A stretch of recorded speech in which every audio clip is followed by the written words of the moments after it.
The rain came down hard the night Damian Caruso gave the order. Not the soft kind of rain that made Chicago look romantic from a distance. The hard kind. The kind that turned the streets into black mirrors 42 floors below and made the whole city look like something you might dream about after a long illness. Something familiar but wrong at the edges.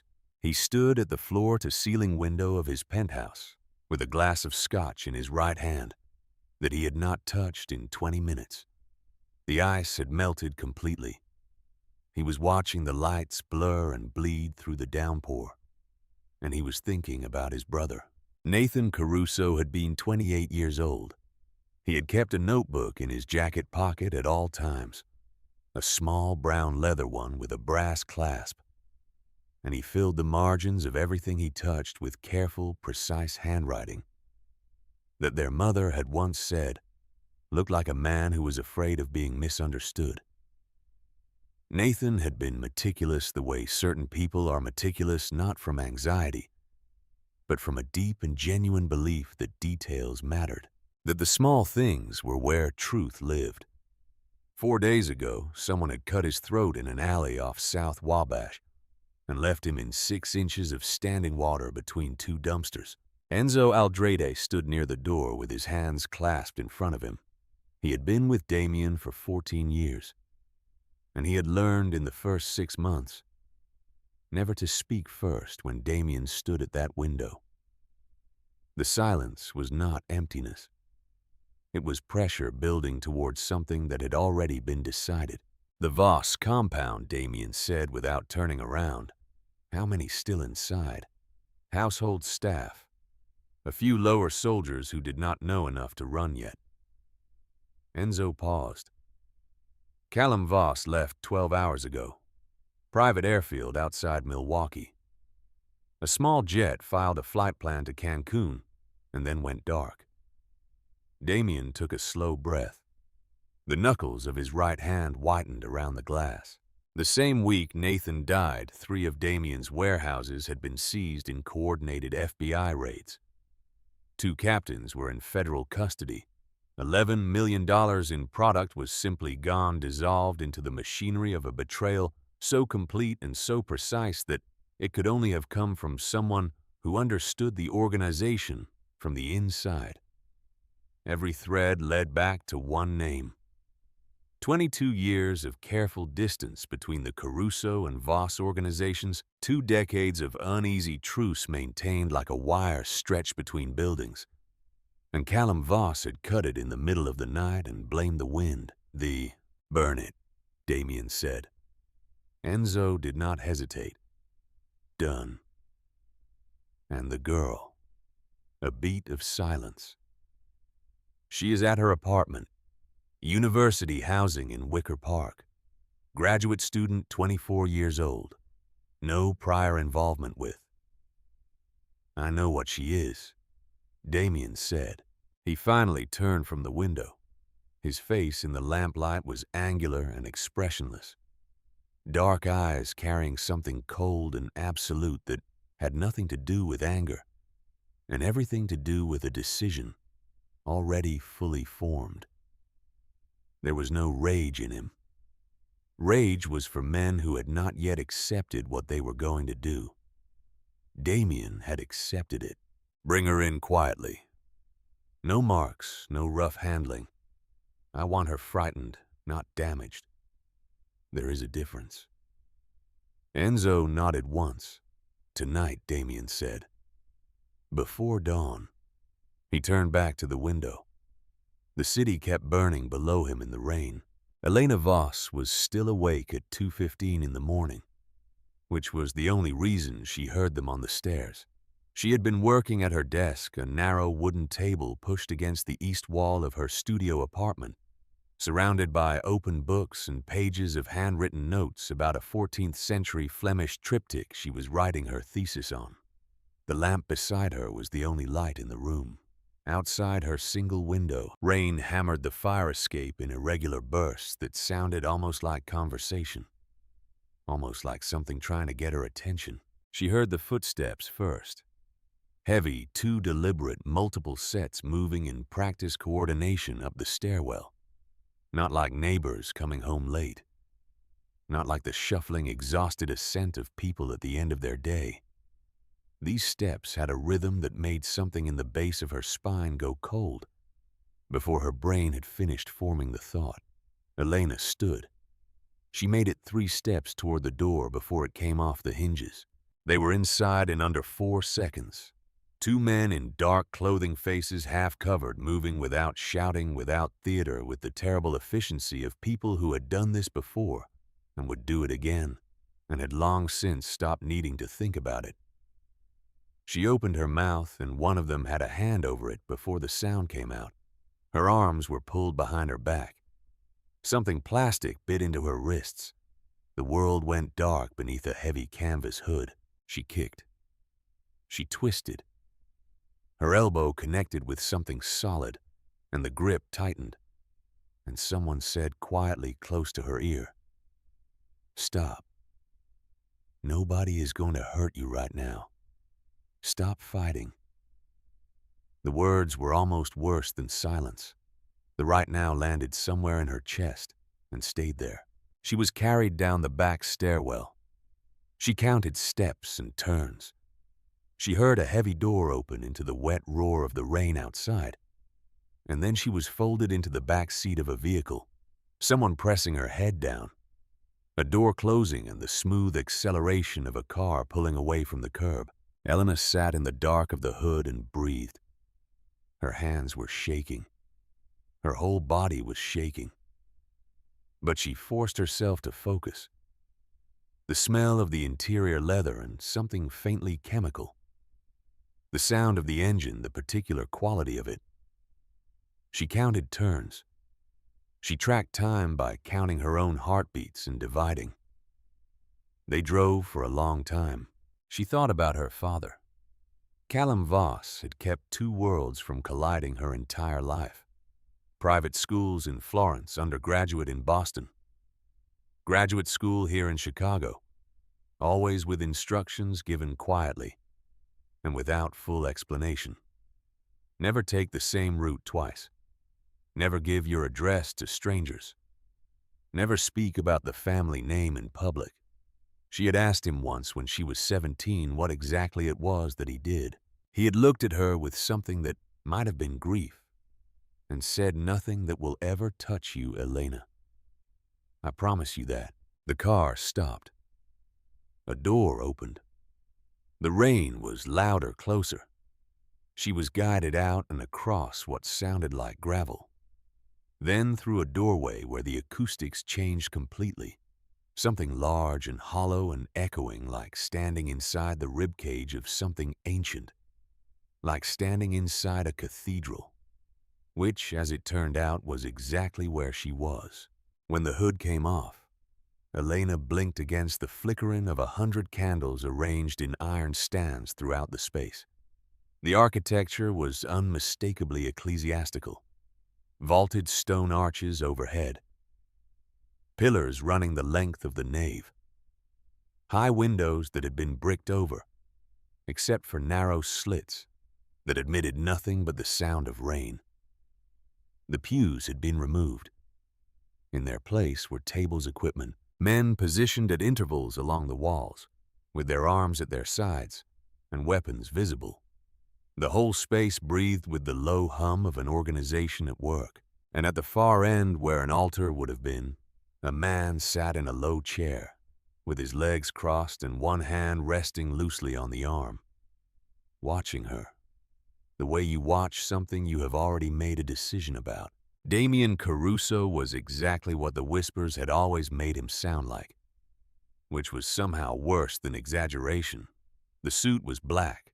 The shirt beneath it was black. Silver rings on 3 fingers of his left hand caught the candlelight and held it. Tattoos climbed his neck above the collar in dark patterns she could not quite make out from this distance. His face was angular, jaw tight. Dark eyes carrying a stillness that had nothing peaceful in it. He did not stand. He looked at her for a long moment without speaking. Elena made herself stand straight. She kept her chin level. She let him look. "Your father stole from me," Damien said. His voice was quiet and completely flat, which was worse than if he had been shouting. "He killed my brother. He cost me people and money and years of careful work." He paused. "Now he is going to learn what it feels like to lose something he loves." "I do not know where he is," Elena said. Her voice came out steadier than she expected. "I have not spoken to my father in 3 months." "That is fine," Damien said. "You do not need to know anything. You just need to be here." He nodded at the men near her. Something passed between them without words. "Take her to the East Wing." He looked away from her then, back toward a table covered in documents, back toward the ongoing machinery of his work. He dismissed her from his attention as easily as turning a page. The room they put her in had been a sacristy, a small stone chamber off the main nave stripped to bare walls, and a cot, and a curtained toilet, and a single bolted door. A high, narrow window with thick glass let in gray light during the day, and nothing at night. The light overhead stayed on constantly. Elena sat on the cot and thought carefully. She was not naive.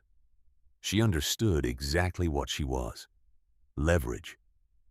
Whatever sins her father carried, he loved her with a completeness that had occasionally seemed to surprise even him. Whoever held Elena held something Callum Voss would trade for. That was the logic. That was why she was alive and would stay that way for as long as she remained useful. The question was, what happened when she stopped being useful? She pushed that thought aside and reached for the single book she had had in her jacket pocket when they took her. A slim paperback edition of a French art history text she had been carrying home from the library that night. She opened it and began to read. Not because she was calm, because she needed her hands and her mind occupied, or the fear would swallow her whole. She started paying attention to the guards immediately, not watching them in a way they would notice, just cataloging. The one who brought her first meal was older, 50 perhaps, with the careful movements of someone who had long ago separated his work from his conscience. The one who came the second time was younger, mid-20s, a scar along his jawline, pale and old. He glanced at the cover of her book when he set the tray down just for a second, a flicker of something that was almost curiosity before it closed back down. She noted that, filed it. His name she learned over the following 2 days by listening to conversations through the door, was Declan. The first 24 hours they left her almost entirely alone. Food came once, bread, water, soup gone cold. The light overhead stayed on.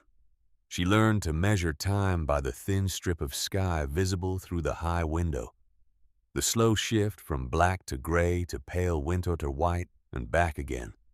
On the second day, the interrogations began. A man she did not recognize, heavy-set and 50s with the patient manner of someone accustomed to waiting, came in and sat across from her and asked questions for 3 hours. Where was Callum Voss? Who were his contacts outside the country? Where did he keep secondary accounts, safe houses, communications equipment? What had he told her in the months before his disappearance? Elena told him the truth, which was that she did not know. She had not been part of her father's business.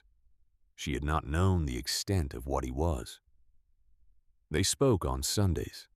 She told him about her thesis. He asked whether she was eating properly. That was the relationship. That was all of it. The man did not believe her immediately. He came back twice more over the following days, asking variations of the same questions. Elena's answers did not change, because they could not. Between interrogations, she built her map. She counted steps in the corridors when they moved her. She noted which direction sound traveled, and what that told her about the layout of the building. She listened for patterns in the guard rotations, the specific sequence of footsteps. that meant a shift change the gap of approximately 4 minutes between the departure of one guard and the settling of the next. She identified 3 exits by sound alone. The main entrance at the front, a heavy door somewhere to the south that opened into rain and gravel, a third door east that had a different acoustic signature, lighter, closer to her wing. She cataloged all of it without urgency. She was not planning to run. Not yet. She was simply refusing to be ignorant of her own situation. On the third night, gunshots sounded somewhere outside, close enough that she could hear individual reports, and then a burst of automatic fire, and then silence. She pressed herself against the wall below the window and counted her heartbeats until quiet returned. Nobody came to explain. The door stayed locked. In the morning, the lights went out for 6 hours, leaving her in complete darkness. She sat in the dark and translated Latin inscriptions from memory, text from manuscript illuminations she had studied for her thesis, and her lips moved slightly as she worked. It was something to do, a way to stay inside her own mind. On the 4th day, Damien Caruso came himself. She heard it before she saw it, the specific cadence of the bolt, a quality of stillness that preceded him into rooms like a pressure front, the way the guards outside changed their posture without being told. Elena was sitting on the cot with the French paperback closed in her lap when he entered.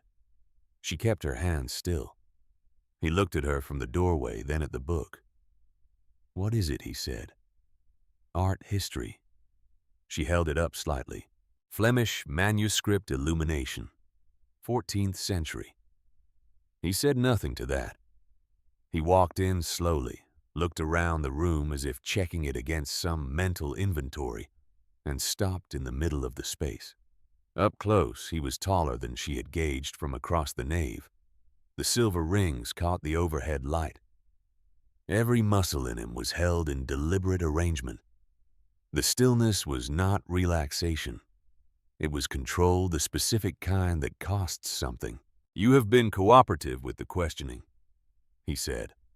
"I have been honest," Elena said. "That is not the same thing."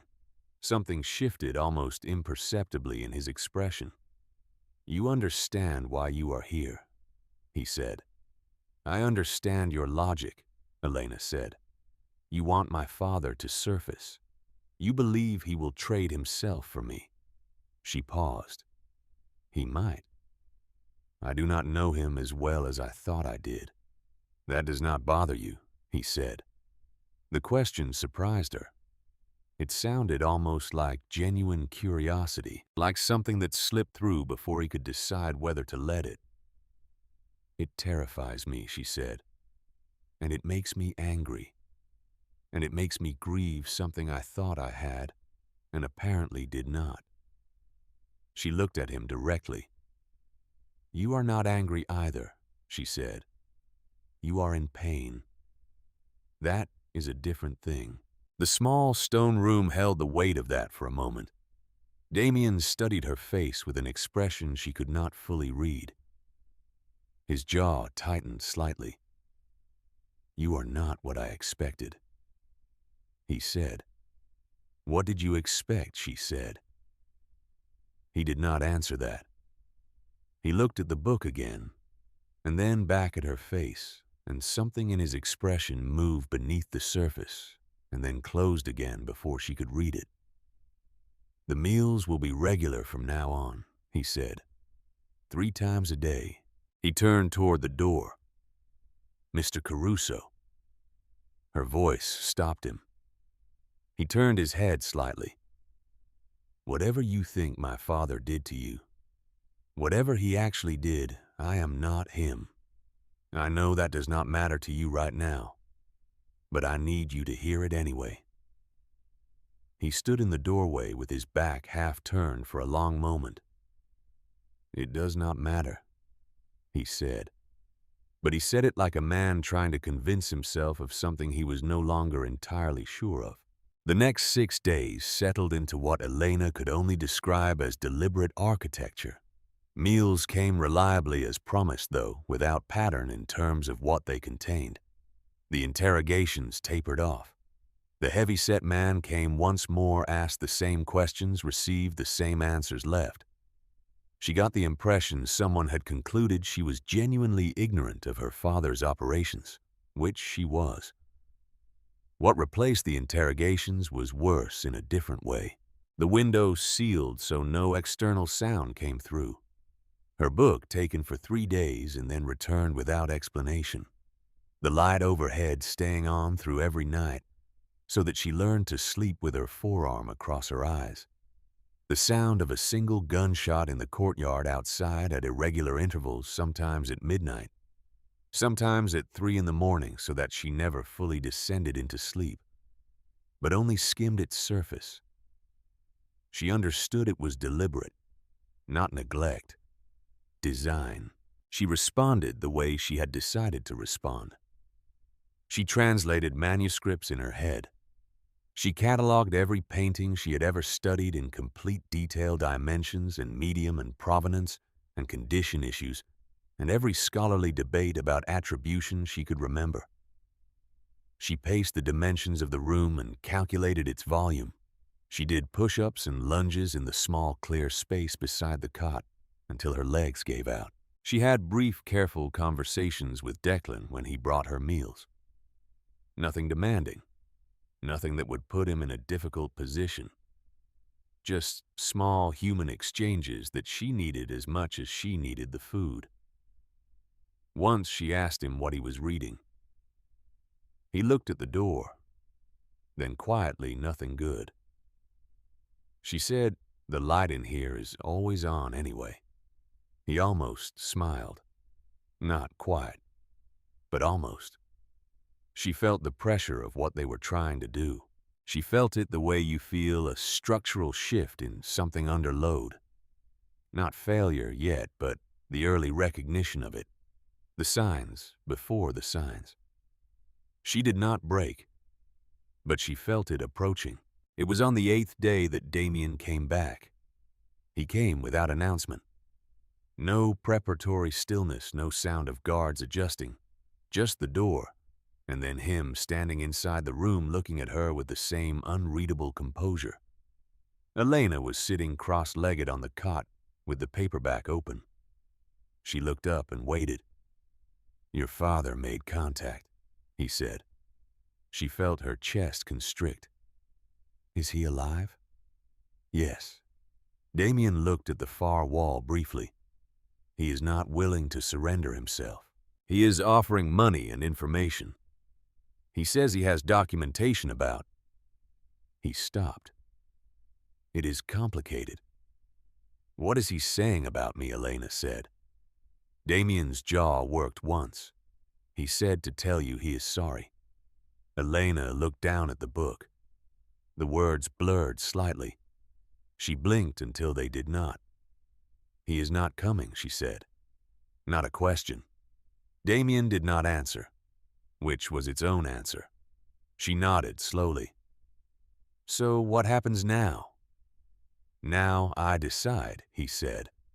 His voice had something unfamiliar in it, not softness, friction. Like something that did not want to come out, but was coming out anyway. He looked at her then.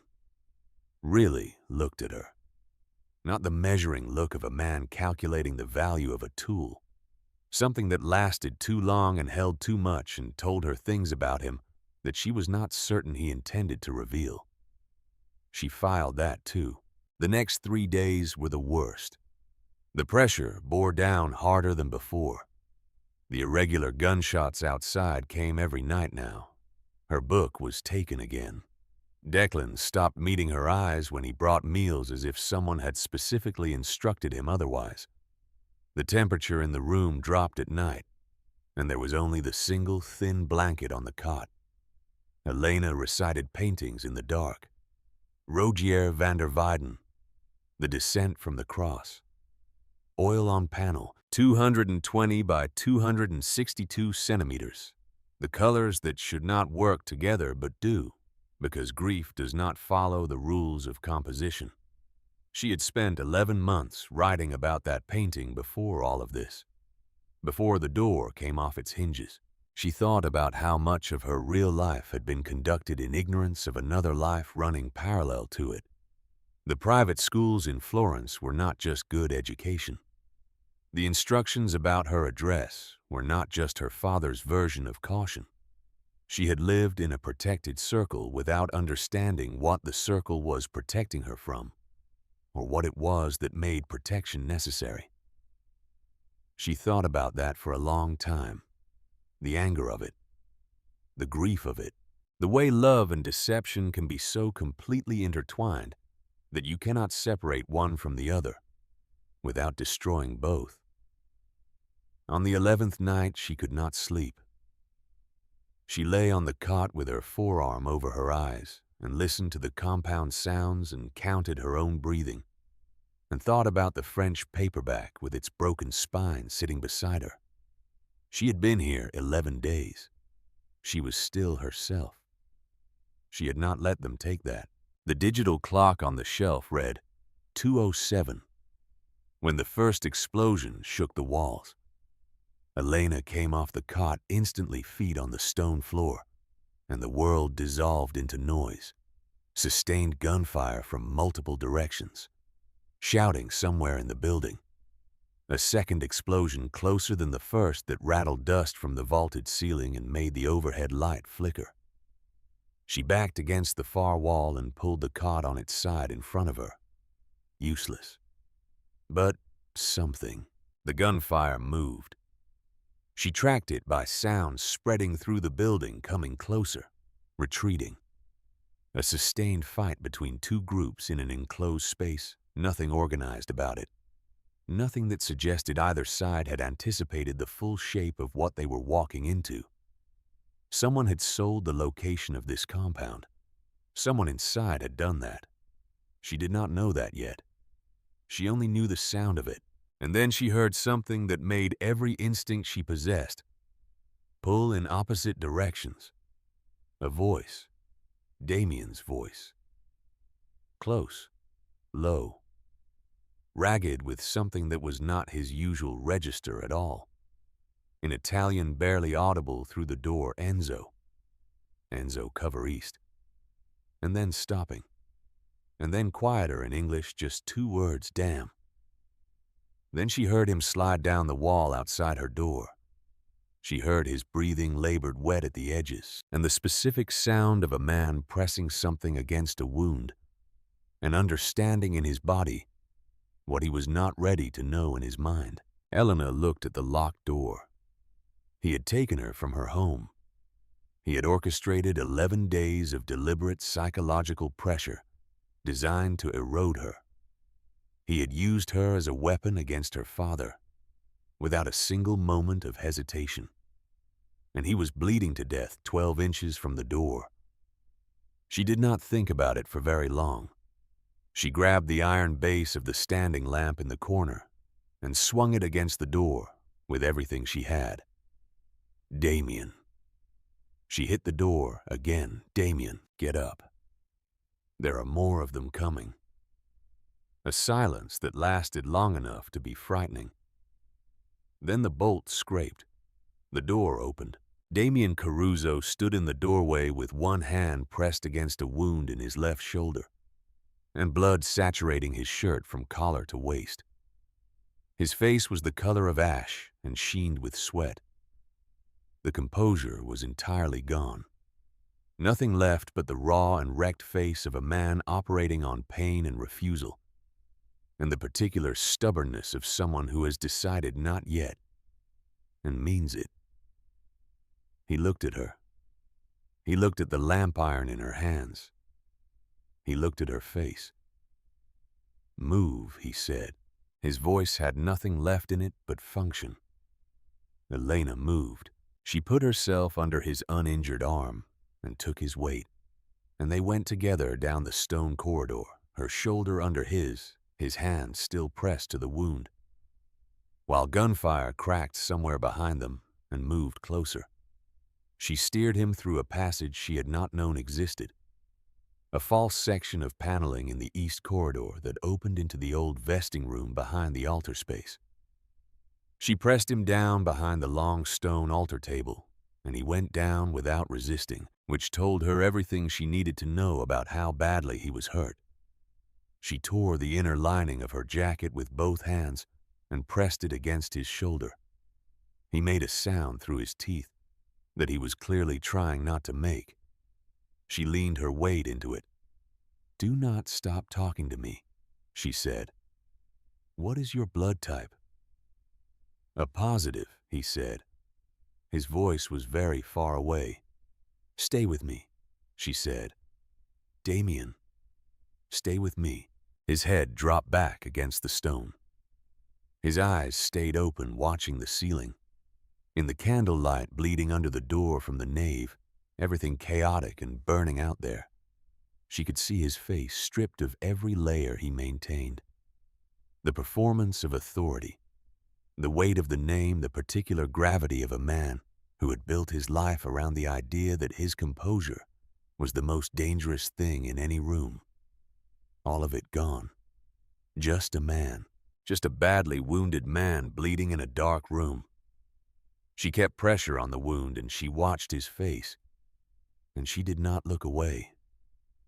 And after a long moment, his hand came up and closed over hers, not to stop her, not to grip, just contact, just the weight of a hand finding another hand in the dark. She held pressure until she heard Enzo's voice from the north passage. Damien's eyes found her in the dark. In the flickering light, something crossed his face that had nothing to do with pain. Something sharp and distant and stunned, the expression of a man looking at something from very far away or from very long ago. He said almost without sound, "Your necklace." Elena looked down. The silver cross she had worn since she was 19 was outside her collar, swinging free from the struggle. When she looked back up, Damien's eyes had gone somewhere she could not follow, unfocused, tracking something that was not in this room. "New York," he said. Barely a sound. It was winter. "You said." He stopped. His eyes found her face again with the desperate precision of a man trying to hold on to something slipping away from him in the dark. "You said stay alive. You said please stay alive. You said." Elena's hands went still on the wound. She had said those exact words 9 years ago. A man bleeding behind a subway station in the snow while everyone walked past. She had been 22 years old and terrified. She had stayed because she could not make herself leave, pressing her scarf against his side and calling 911 and saying those exact words into the dark while the sirens came closer. She had never learned his name. She had never seen his face clearly. She had only ever remembered one thing about him. Her eyes dropped to his left hand. 3 silver rings catching the light. "Oh God," she said. Enzo broke through the door with 4 men behind him, weapons up, sweeping the room. He found Damien Caruso lying half-conscious behind the altar table with his enemy's daughter pressing both hands against his wound and looking at him like she had just watched the entire architecture of the last 11 days collapse into something that had no name yet. Something that was going to require entirely new ones. The compound went quiet in the hours before dawn. Not peaceful quiet. The kind that follows violence. The kind that has weight and temperature and smells like concrete dust and antiseptic and the particular stillness of men who have been moving fast and are now standing still and do not entirely know what to do with their hands. 3 of Damien's men were dead, 7 wounded. The East Wing was partially on fire and had to be evacuated. The attackers, a rival outfit called the Harwick Group that had been circling Damien's operations for months, had been pushed back at heavy cost. Someone had given them the location of the compound, the shift schedule, the entry points, and the precise timing that made the attack as surgical as it had been. Nobody said that out loud yet, but everyone in the building was thinking it. Elena sat in the main medical room on a chair near the wall, while Dr. Harlan Price worked on Damien's shoulder. The bullet had passed through cleanly. He would live. He had lost blood, but not catastrophically, and his constitution was apparently precisely what you would expect from a man who had survived this particular life for 36 years. She sat and held her own hands in her lap and thought about the snow in New York. She had been 22 years old, walking home from the library at midnight, and she had seen him in the alley and heard the sound he made. Not quite a groan, more involuntary than that. The sound of a body refusing what was happening to it. She had almost kept walking. She had told herself to keep walking. And then she had stopped anyway because she was constitutionally incapable of walking past a person bleeding in the dark. She had stayed 20 minutes in the cold. She had pressed her scarf against his side and talked to keep him conscious, saying anything that came to mind. Talking about her thesis. Talking about the cold, saying, "Stay with me," saying, "Please stay alive." Saying the paramedics are 3 minutes away. Saying you are going to be fine. When the ambulance arrived, she had stepped back into the snow and watched them take him. And then she had walked home with blood on her hands and her heart hammering. And she had never told anyone because what was there to say? A stranger. Alive. Done. She had thought about him occasionally in the years after. Not often. Just sometimes when the day was quiet enough. A small wondering. Whether he had made it. Whether it had changed anything for him. Whether strangers could be owed something by people who would never know to pay them. She had her answer now. She was not sure what to do with it. Enzo appeared in the doorway at around 4 in the morning. He looked at her with an expression that contained several things at once. Exhaustion and something close to guilt, and a very careful assessment of what exactly she was and what she was likely to do. He had the face of a man revising a calculation he thought he had already finished. "He wants to see you," Enzo said. Elena stood without hesitation and followed him down the corridor. Damien was propped upright on the medical table, shirtless. Shoulder bandaged, the tattoos visible fully now in the overhead light. Intricate dark work that ran from his collarbone up his neck and across his left arm. Maps of a life written on skin. He was still gray-faced and clearly in considerable pain, but his eyes when she walked in were sharp and present and focused on her with an intensity that had changed in quality from everything before. Not calculating, not cold. Something raw, something that did not have a name yet and was not pretending to. Elena stopped 6 feet away and met his eyes. Neither of them spoke for a long time. Finally, Damien said, "You knew." "I did not," she said. "Not until you said it. Not until I saw the rings." He looked at the rings on his left hand, 3 silver bands that had been there so long. They had become part of how he understood his own hands, and he looked at them now as if seeing them from outside himself for the first time.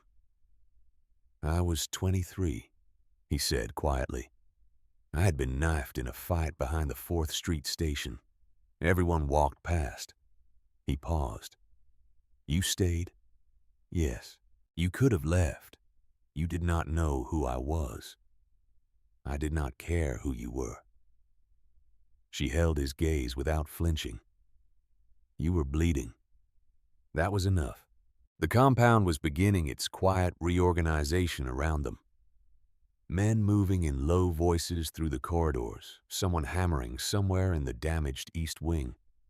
The specific sounds of a place putting itself back together after something that had tried to take it apart. 11 days, Damien said. His voice had changed register again, lower now, the flatness replaced by something that cost more. 11 days of what I designed for you. Elena said nothing. She waited. He set both palms flat on the table in front of him. There is no version of that which becomes acceptable, he said. I want you to hear me say that directly. Not as negotiation, not as strategy. She studied him for a moment. The man on the medical table was not the man who had looked at her across the nave of the converted cathedral on the first night. That man had been a closed system. This one had a fracture running through it, visible, not hidden. We have more important things to deal with right now, she said. He looked up. Rourke Gaines, she said. Your analyst, the man working on my father's files. I want to see what he has found. A pause. Damien said that is not. I am not asking, Elena said. Not sharply, just clearly. I am the reason my father sent those files. Whatever is in them concerns my family name and my life, and the last 11 days of it. She held his gaze. I want to see what he has found. Something shifted in Damien's expression, not the micro-adjustments of a man performing reconsideration. Something more fundamental. The specific look of a person encountering a force they had not fully accounted for in their original calculations. He looked at Enzo. Tomorrow morning, he said, when Rourke has the full summary ready. Tonight, Elena said.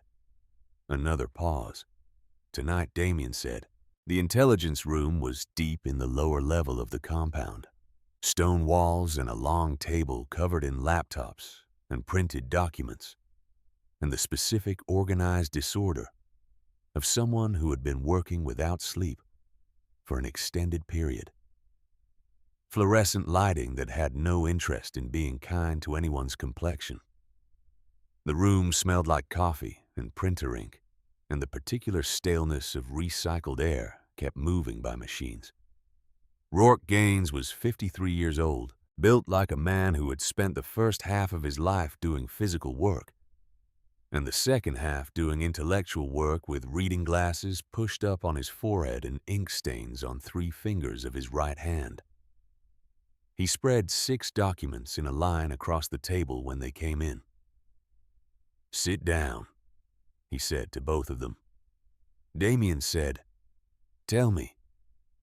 Sit down first. This is going to take a minute. Damien sat. Elena took the chair across from him. They did not look at each other. Rourke touched the first document. Your father, he said to Elena, has been maintaining an encrypted archive for approximately 4 years. What he transmitted to us is a partial record. Either everything he has or everything he was willing to give up at this stage. We do not yet know which. He touched the second document. This is a partnership ledger. Names, figures, dates going back 8 years. On one side of the arrangement, the Voss and Caruso organizations. On the other side, he paused and removed his glasses from his forehead and set them on the table in front of him. Senator Harold Crane, a federal prosecutor named Douglas Whitmore, 2 sitting aldermen, and a trafficking network operating under the cover of a logistics company called Meridian Freight. The room was very quiet. Damien's jaw tightened almost imperceptibly. Explain. The senior members of both organizations, the people who were in place before either of you had full operational control, built this arrangement years ago. The families provided cover infrastructure and muscle. The politicians provided protection and redirected law enforcement attention when needed. Meridian Freight moved product. Rourke removed his glasses and set them on the table. Human product, women and girls primarily, routed through Chicago. On their way to East Coast distribution networks, Elena went completely still. In her peripheral vision, she saw Damien's hand close around the coffee cup in front of him, slowly. The way a hand closes around something when the rest of the body needs somewhere to put what it is feeling. Your brother Nathan found the ledger. Rourke continued looking at Damien. Not from Callum Voss, from inside your own organization. He found it because he was auditing a logistics discrepancy in the South Side warehouse accounts. Something in the numbers did not add up, and Nathan was the kind of man who followed numbers until they told him the truth. He brought what he found to the person he trusted most in the organization before coming to you directly. He wanted guidance. He wanted to be sure he was handling it correctly. Elena watched Damien's face. She watched him listen. She watched the specific quality of a man receiving information. His instincts had already half assembled, but his mind had refused to complete. Rourke said, "There is also evidence that someone in your inner circle was monitoring and filtering your private communications for at least 18 months. 3 attempts by Callum Voss to reach you directly were intercepted before they arrived." Nobody spoke for a moment. The intelligence room held the kind of stillness that collects in spaces after something irrevocable has been said out loud for the first time. Damien said Nathan was killed. Yes. And the evidence was arranged to point to Callum Voss. Yes. Rourke held his gaze steadily. By someone with access to your private correspondence, your daily schedule, and your personal security protocols. Someone positioned very close to the center of your organization. Damien set the coffee cup down on the table with careful precision. He looked at the documents spread in front of him. The way you look at a room you have known your whole life, when you realize the walls are a different shape than you thought. "My brother," he said. His voice, gone very flat, was trying to stop a trafficking operation. "And someone in my organization killed him for it. And then pointed me at Callum Voss and let me burn his operation and take his daughter." He stopped. He looked at Elena. The look lasted 2 seconds. It contained something she had not seen in his face before. Not guilt exactly. Something in the same family. Something that was still becoming what it would eventually be and had not finished yet. He looked back at Rourke. "Who else has seen this?" "You, me, Enzo. That is it. Keep it that way until I say otherwise." Damien stood. "I want names. Every person in this organization with access to my private correspondence in the last 2 years. Cross-reference against Meridian Freight personnel records." Callum Voss included partial employee rosters in the archive, Rourke said. "Yes, do it." Damien walked out of the room. Elena stayed at the table after he left. She looked at the documents without touching them. Rourke watched her with the careful attention of a man deciding whether to trust a variable he had not anticipated. "You did not know," he said. It was not a question. "About my father's involvement with any of this."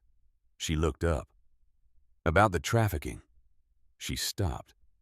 There was not a sentence that finished that properly, so she left it incomplete and let the quiet fill the rest. Rourke gathered the documents slowly. "For what it is worth," he said, "your father's communication record suggests he was trying to extract himself from the arrangement for the last 2 years. The partnership was not voluntary from the beginning. Old agreements, old debts that predated his full understanding of what Meridian Freight actually was. By the time he knew the complete truth, he was already implicated." "That does not make it acceptable," Elena said. "No," Rourke agreed. "It does not." Elena stood. Her legs felt slightly unsteady, which she registered with irritation and addressed by standing straight and locking her knees. "Where is Damien likely to go right now?" she said. Rourke considered her for a moment. "The north stairwell," he said. "Roof access. When he needs to think, he goes up." she left the room. The roof of the former cathedral was a flat expanse of old tar and gravel, bordered by a low stone parapet. The morning was cold and the sky was a uniform gray pressing down on the city. With the particular indifference of a Chicago November, Damien was standing at the north edge with both hands on the parapet and his back to the door when Elena pushed it open. He did not turn around. He said, "Rourke told you where to find me." I asked, she said. The wind up here moved her hair across her face, and she pushed it back and crossed the roof to stand beside him. Not close, just within speaking range, looking out at the city from the same direction he was. Below them, Chicago conducted its ordinary morning with absolute indifference to everything happening inside this building. Traffic, a siren somewhere far south, the city enormous and unconcerned. "Say what you came to say," Damien said. "I did not come to say anything specific." She paused. "I came because you just learned your brother died trying to do something decent, and someone you trusted killed him for it. I did not think you should be alone with that." Something shifted in the line of his shoulders. Not softening. More like the specific tension of a man holding something very tightly, beginning to understand that holding it tighter is not the same as holding it together. "You are being remarkably generous," he said, "towards someone who put you in that room for 11 days. "I am being honest," she said. "There is a difference." "Do you believe it?" Elena said. "All of it. The documents, the intercepts. Do you believe Callum Voss did not order Nathan's death?" Damien was quiet for a long time. The wind moved across the roof and pulled at his jacket. "My instinct said, Voss," he said, finally. "The moment I heard Nathan was gone, it said Voss. 20 years of history between our families. And it said Voss immediately." He exhaled through his nose. "But Nathan's file on the logistics discrepancy. Rourke found the original. The handwriting in the margins, the notations. That is Nathan's work. He was meticulous.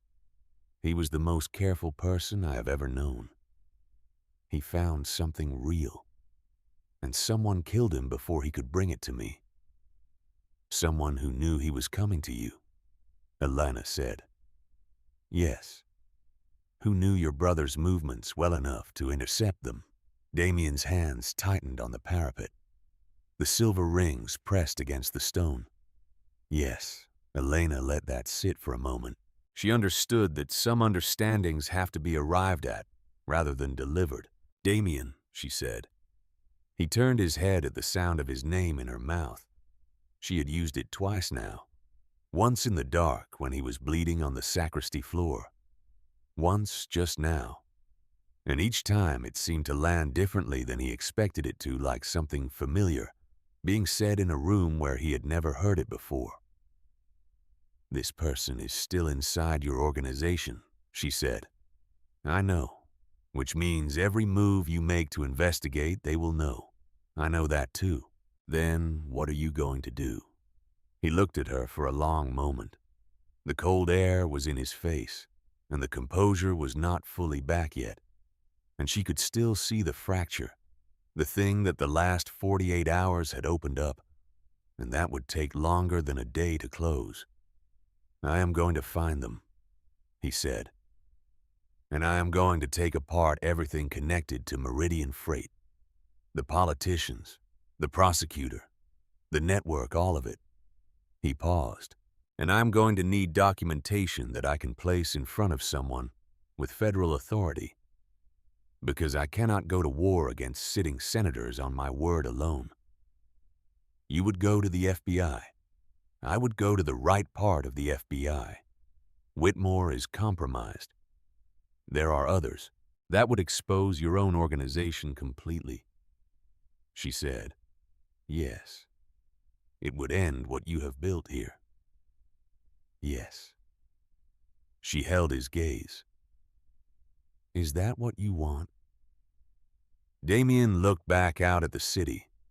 Something in his face made a decision that his voice had not caught up to yet. A settling of something that had been unsettled for a long time. "What I want," he said, slowly stopped being the point somewhere in the last 2 days. "I am not entirely sure when." It was not a declaration. It was not even close to one. But Elena heard what was underneath it, and she was quiet for a moment because it required a moment. "I need to contact my father," she said, through whatever channel he used to transmit the first files. There is more in that archive. What Rourke has is not enough for a federal case. Callum kept the most damaging material separate, as leverage. He will give it to me. He will not give it to you directly. Damien studied her with an expression that was not trust, not yet, not fully, but was something in trust's neighborhood, an early form of it that was more honest for not pretending to be more than it was. Why he said. Elena thought about her father's message. He is sorry. She thought about what Rourke had said about forced partnerships and old debts and years of trying to find a way out. She thought about Nathan Caruso's meticulous handwriting in the margins of a warehouse ledger. 28 years old and trying to do the right thing and walking into the wrong room. Because those women have names, she said, and because I have been passive about what my family name meant for too long. And because I keep staying. I'm starting to understand that that means something. Damien was quiet for a long time. The wind moved between them. "I will have Enzo set up a secure channel," he said finally. "Your communications with your father go through me. Nothing hidden." Agreed. He held her gaze with something that was trying to be straightforward and finding it genuinely difficult. "Elena," he said. She waited. He stopped. Started again. "What I did. The 11 days. The room. All of it." She looked at him steadily. "I know what you did. I was there. And I know what you have chosen since. Both things are true at the same time. We do not need to resolve that right now." She turned toward the rooftop door. Behind her, she heard him exhale. Long and slow and very human. She did not look back. The secure channel took Enzo 4 hours to establish. Elena's first call with her father happened that afternoon in the intelligence room with Damien present, but positioned at the far end of the table, eyes on a different screen, honoring the arrangement they had agreed to, without being asked to define it. The encrypted line connected after a 30-second delay. Then her father's voice, thinner than she remembered it. Older. Something structural in him had shifted. "Sophia," he said, her childhood name. She had not heard it in years. "I am alive," she said. "Not warm, not cold. Just accurate. I know. I have been. I do not want to talk about what you have been doing, Papa." She kept her voice level. "Not yet. Right now, I want the rest of the archive. The primary documentation. The financial records that directly implicate Crane and Whitmore." A long pause. "How do you know about?" "Rourke Gaines broke the partial files." Another pause. Longer. "You are working with Caruso." "I am working on this. Caruso is in the same room. That is the situation." She heard her father breathe. "Elena, he is." "I know what he is," she said. "I also know what you are. And I know what the men running Meridian Freight are. Right now, the last category is the one that matters. The files Papa, Callum Voss, sent the files. The expanded archive arrived over the next 2 hours and detonated quietly inside the compound, like something that had been waiting a long time to go off. Senator Harold Crane's name appeared across 17 separate transactions spanning 6 years. Prosecutor Douglas Whitmore had signed off on redirected federal investigations on no fewer than 9 occasions, each one involving a case that had been moving toward Meridian freight before it was steered away. The 2 aldermen had provided zoning cover and logistics permissions for 4 of Meridian's Chicago transit facilities. The total financial transfer across the life of the arrangement was in the range of $40 million. And buried in the deepest layer of the archive, encrypted separately from everything else, was a list. Not politicians, not financial records, names. 41 of them with dates and transit records, and a designation code that Rourke, when he translated it, sat back in his chair and did not say anything for almost a full minute. Documented victims, he said finally. People who were successfully tracked and identified. Callum Voss had people working from inside Meridian's logistics chain for 4 years documenting what they could. He was building a case. He looked at the list. 41 names they could document. The real number is... He did not finish the sentence.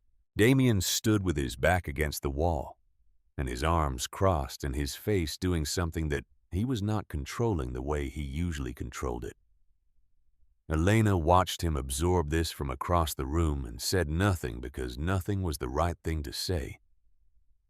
It was Enzo who broke the quiet, and what he said opened the room in a different direction entirely. Aldrich wants a meeting. Damien's eyes moved to him immediately. When? This morning. Private line. He says he went to ground when the compound was hit. He wants to convene the senior members at the Halstead property tomorrow night to discuss security and next steps. Aldrich Caruso was 61 years old. He was Damien's father's younger brother. He had taught Damien to play chess and to drive and to read a room. He had sat across from Damien the night Damien's father was buried and said quietly, "You are the head of this now. I will be right behind you." For 22 years, he had been right behind him. Damien looked at the list of senior members with access to his private correspondence that Rourke had compiled. Aldrich's name was on it. It had been on it since the beginning. Damien had looked at it more than once and looked away again because some things the mind refuses to complete until the current running through them is strong enough that refusal is no longer possible. The current was strong enough now. "Tell him I will be there," Damien said. Enzo hesitated a fraction of a second. "You are certain?" "Yes." After Enzo left the room, Rourke made himself very busy at the far end of the table, with the focused attention of a man who has understood what just happened and is making himself invisible inside it. Elena was watching Damien. He was looking at a point in the middle distance where thoughts go when they are too heavy to be finished. "Aldrich," she said, quietly. "I do not know," he said. "His name is on the access list.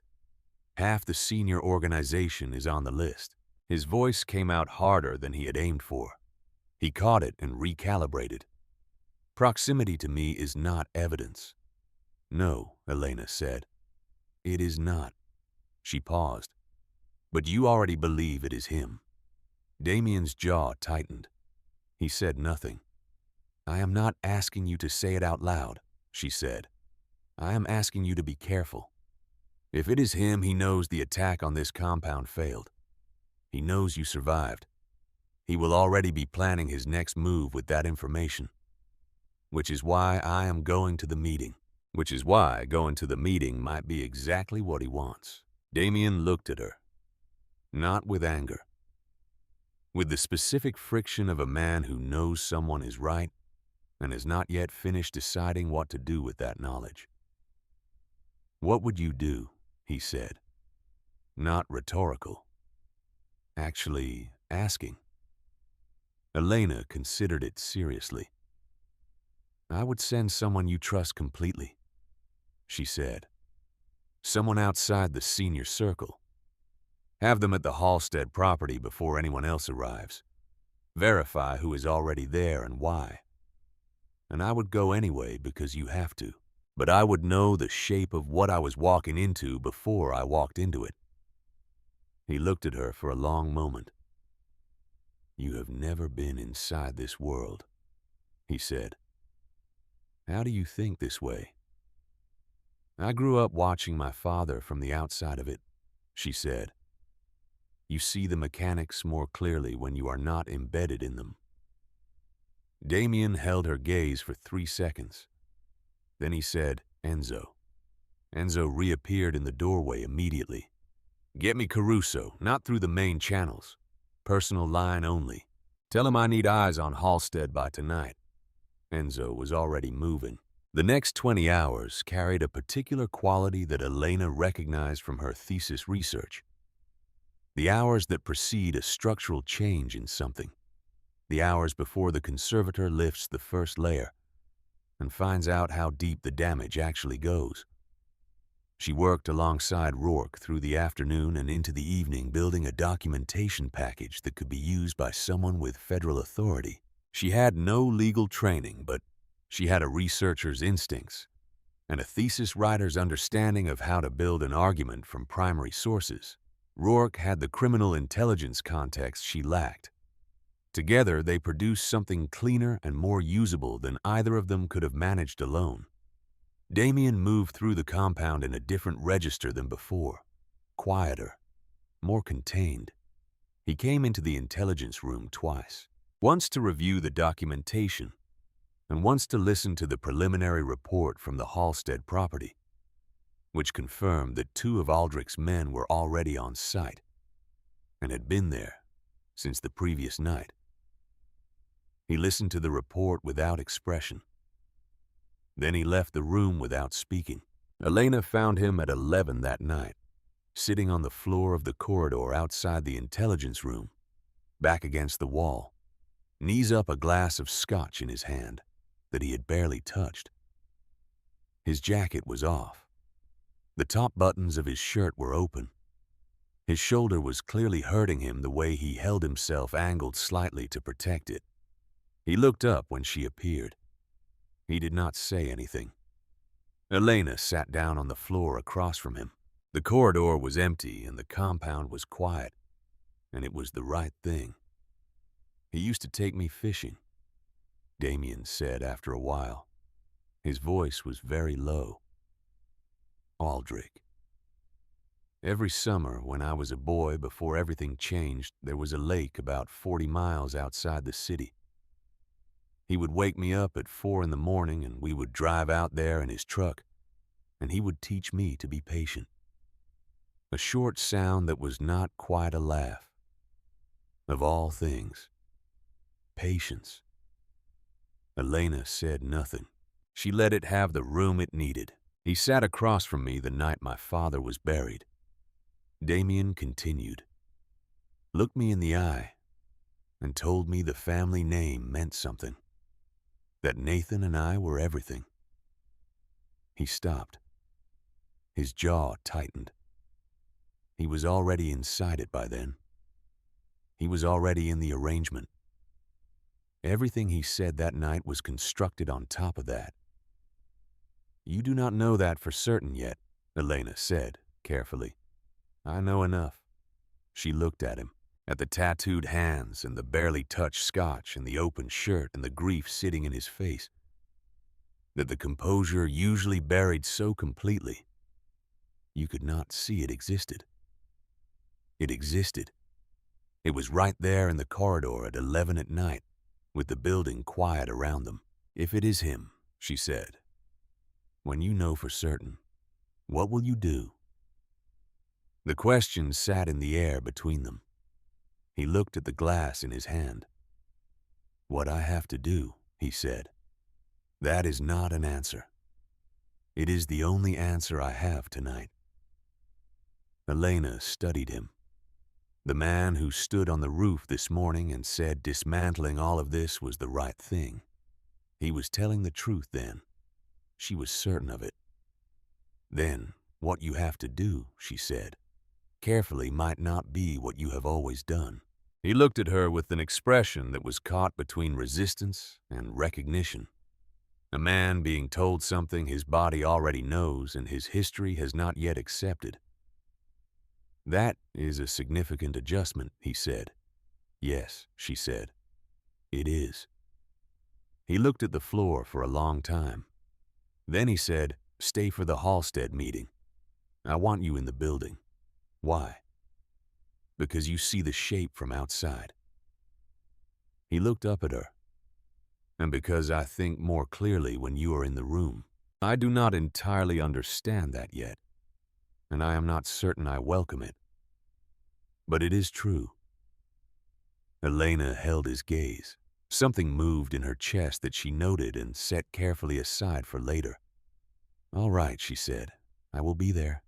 She stood. "Get some sleep. You are still losing color when you move too fast. I am fine. You were shot 3 days ago." She paused at the corner of the corridor. "Get some sleep, Damien." She turned and walked away. Behind her, she heard him exhale once long and slow. She heard the sound of him getting to his feet. She did not look back. The meeting at Halstead was scheduled for 8 the following evening. At 6:15, the second report from the property came in. Enzo read it aloud in the intelligence room in a voice stripped of everything except the words. Because the words were enough on their own. Aldrich Caruso had arrived at the property at 4 in the afternoon, 6 hours before the announced meeting time. He had brought 11 men. He had personally overseen the installation of a secondary surveillance system covering the property's 3 vehicle entrances. And he had received a phone call intercepted and partially reconstructed by the surveillance team from a number that cross-referenced to a burner registered to Douglas Whitmore's office. The call lasted 4 minutes. The only fragment successfully reconstructed was 6 words from Aldrich's side of the conversation. "He will come. He always comes." The room went very quiet. Damien stood at the head of the table with both hands flat on the surface and his eyes moving across the report, with the slowness of a man reading something he already knew was there, and finding no relief in having it confirmed. Elena watched his face. She watched the moment the last door closed, the one that had still been until this moment the thinnest remaining possibility of being wrong. She watched him close that door. She watched what it cost him. He straightened. He looked at Enzo. "Call the meeting," he said. "Tell Aldrich I am coming. Tell him I am bringing 4 men. Enzo nodded and picked up his phone. Damien looked at Elena across the table. The look lasted 3 seconds, and contained in those 3 seconds everything he was not going to say in this room with these people present. The full weight of what she had become to him across 15 days of captivity and betrayal, an impossible renegotiation. He looked at her for 3 seconds, and then looked at Enzo and said, "We leave in 90 minutes. Elena was already standing when he turned toward the door. She did not ask permission. She picked up her jacket from the back of the chair and put it on, and he looked at her standing there ready and said nothing. And she got into the second vehicle, and that was the arrangement. The drive to Halstead took 22 minutes through Chicago's evening traffic. Damien sat in the front passenger seat with his weapon in his lap and his eyes on the road and said nothing the entire way. Enzo drove. 2 additional vehicles followed 4 men, each instructed to hold position outside the property perimeter, unless they received a specific signal. Elena sat in the second vehicle and watched the city move past the window and thought about the report. He will come. He always comes. 6 words that contained inside them a complete theory of Damien Caruso assembled by a man who had known him for 36 years and had spent at least some of those years studying him the way you study a problem you intend to eventually solve. The Halstead property was a converted warehouse on the near west side that the Caruso organization had used for gatherings for 15 years. Neutral ground by convention, large enough to accommodate a full senior assembly, familiar enough that everyone knew its exits and its blind spots. which meant Aldrich knew them too. Had walked every inch of this building beside Damien, knew exactly where a man would feel safe and exactly where that feeling would be wrong. The interior smelled like concrete and machine oil, and the particular metallic undertone of a space that held a lot of men on a regular basis. Industrial lighting, yellow-white and unsparing. Long tables arranged in a rough rectangle in the central space. 7 men already seated when Damien walked in.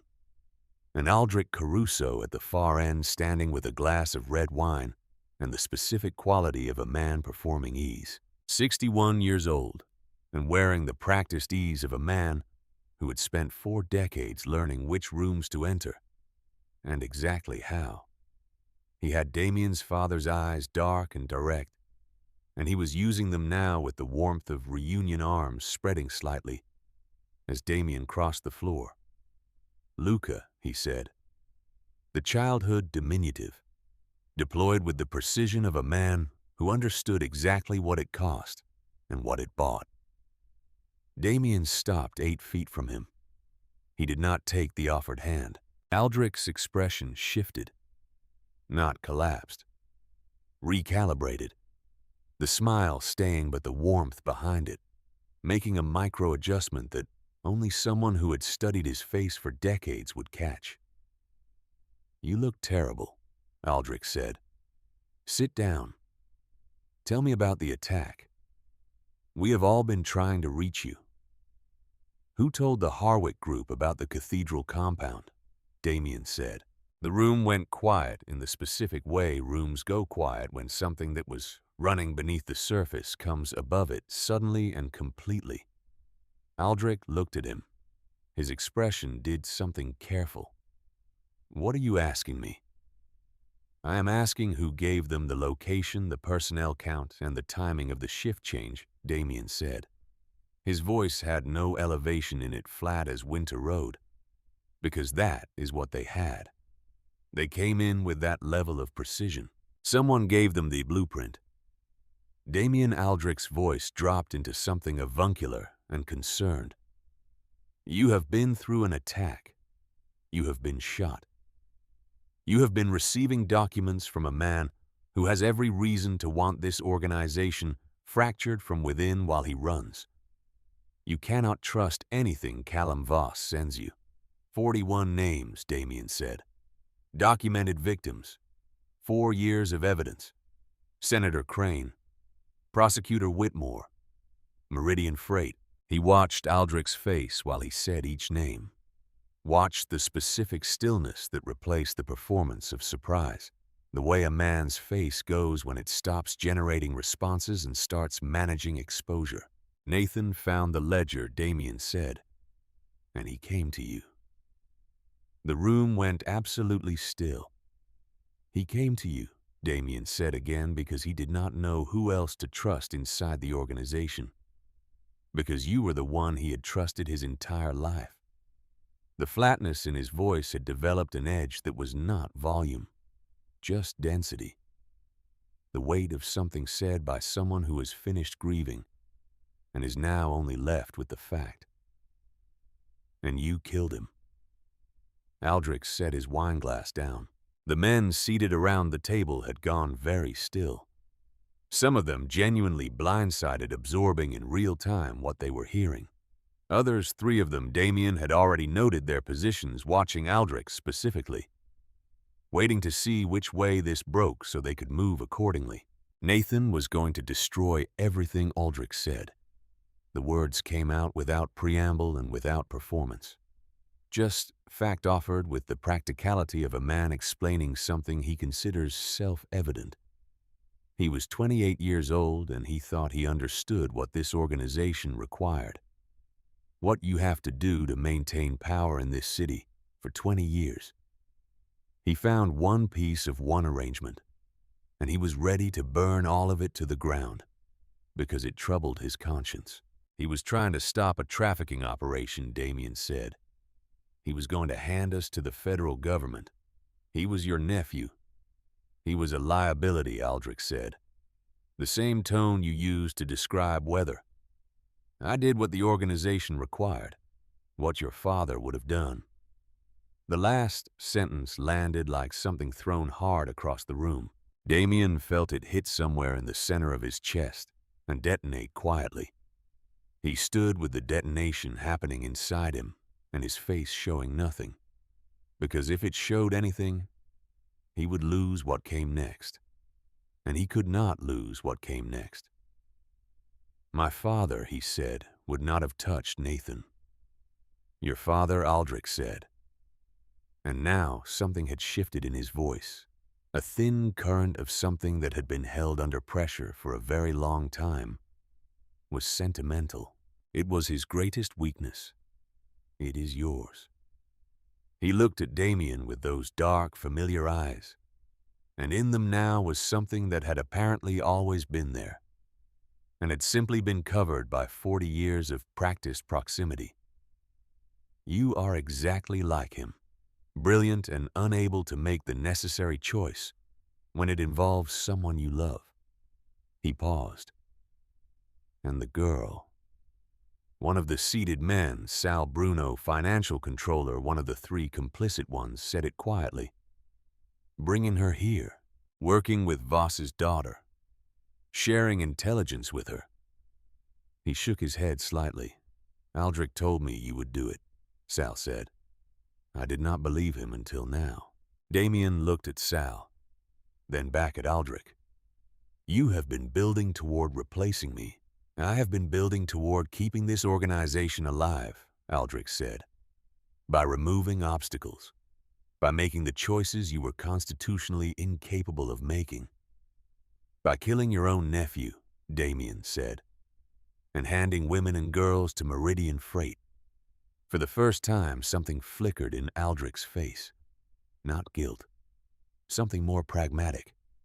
A reading of the room, of the 5 men present who had not known the full scope of Meridian and were now absorbing it in real time and recalculating their positions.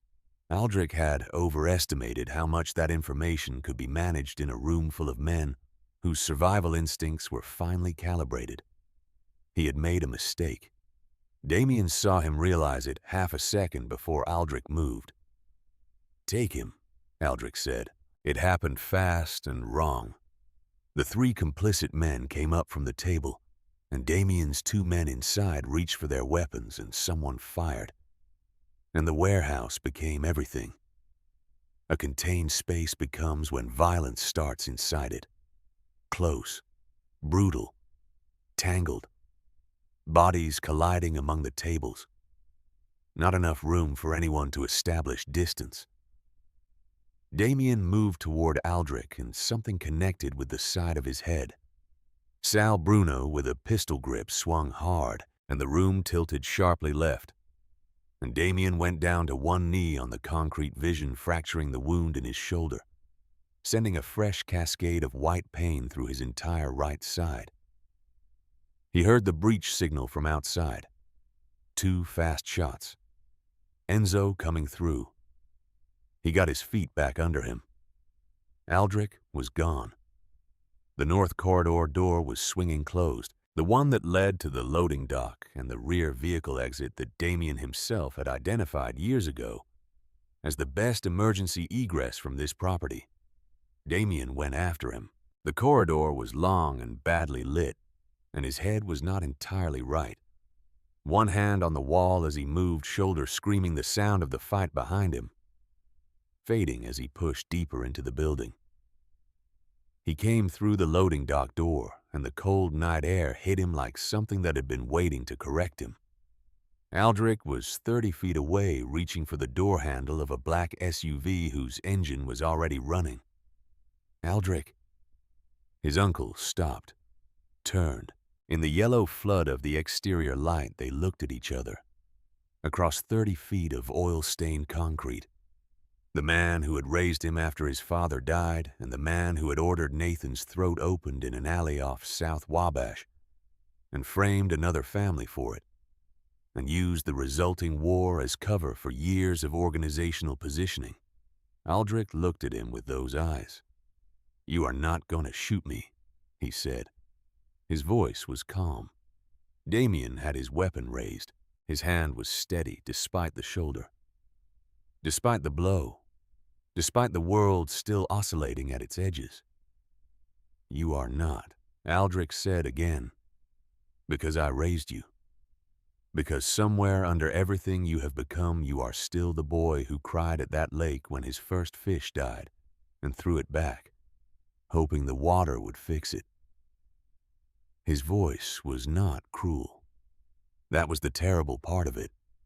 It was almost gentle. "You do not have the capacity for this, Luca. You never did. It is why Nathan had to die. Rather than simply be managed, because you would have protected him, and it would have cost everything." Damien's finger was on the trigger. He stood there for 3 full seconds. Then the SUV's rear door opened from inside, and 2 men came out fast, and the geometry of the situation changed entirely.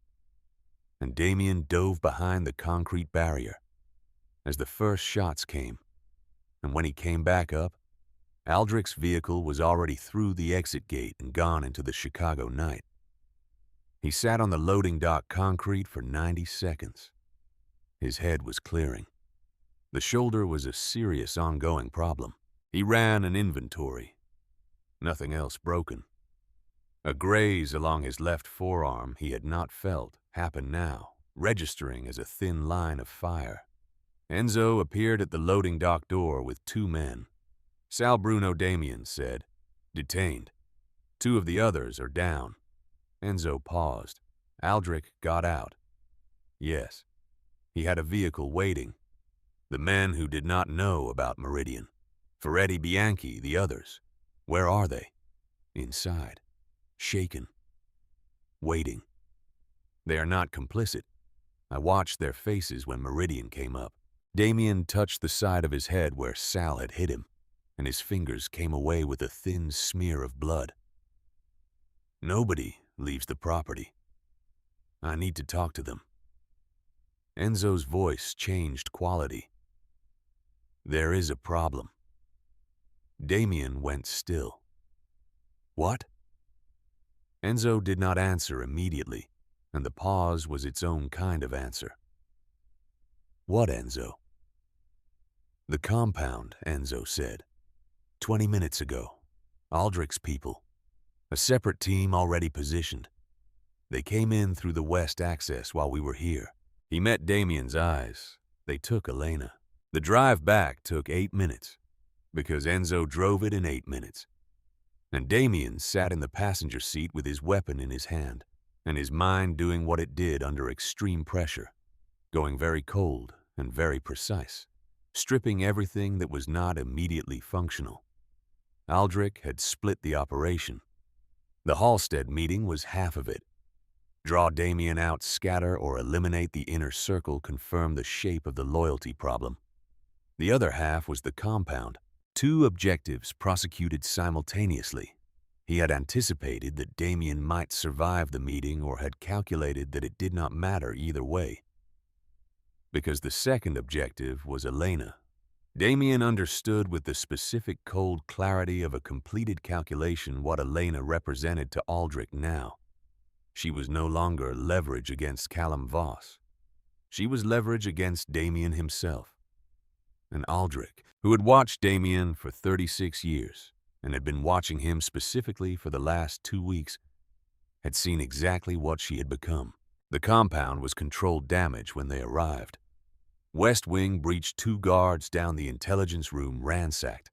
Rourke had barricaded himself in the lower level with the documentation archive and was intact and furious. Dr. Price had a split lip and was cataloging the damage with professional detachment. Damien walked through the east corridor to Elena's room. The door was open. The cot was overturned. Her French paperback was on the floor, spine broken, pages splayed where it had fallen or been knocked during whatever happened. Her jacket was gone, which meant she had been wearing it, which meant it had not been instantaneous. He stood in the doorway of the room he had kept her locked in and looked at the broken book on the floor, and felt something move through him that was not cold and not precise, and not anything he had language for. Something with heat in it. something old. He picked up the book and set it on the overturned cot. His phone rang. Unknown number, Chicago area code. You should have taken the shot, Aldrich said. His voice was calm and slightly muffled. A vehicle moving windows partly open. Chicago traffic audible in the background. Damien filed that, kept listening. Where is she? Somewhere comfortable for now. A pause. She is an interesting young woman. When my man came in, the first thing she did was try to negotiate. Not scream, not run. Negotiate. He paused again. Voss's daughter, after all. If you touch her. The terms are simple, Aldrich said. The documentation archive, everything Callum Voss transmitted and everything Rourke has compiled, you destroy it. All of it.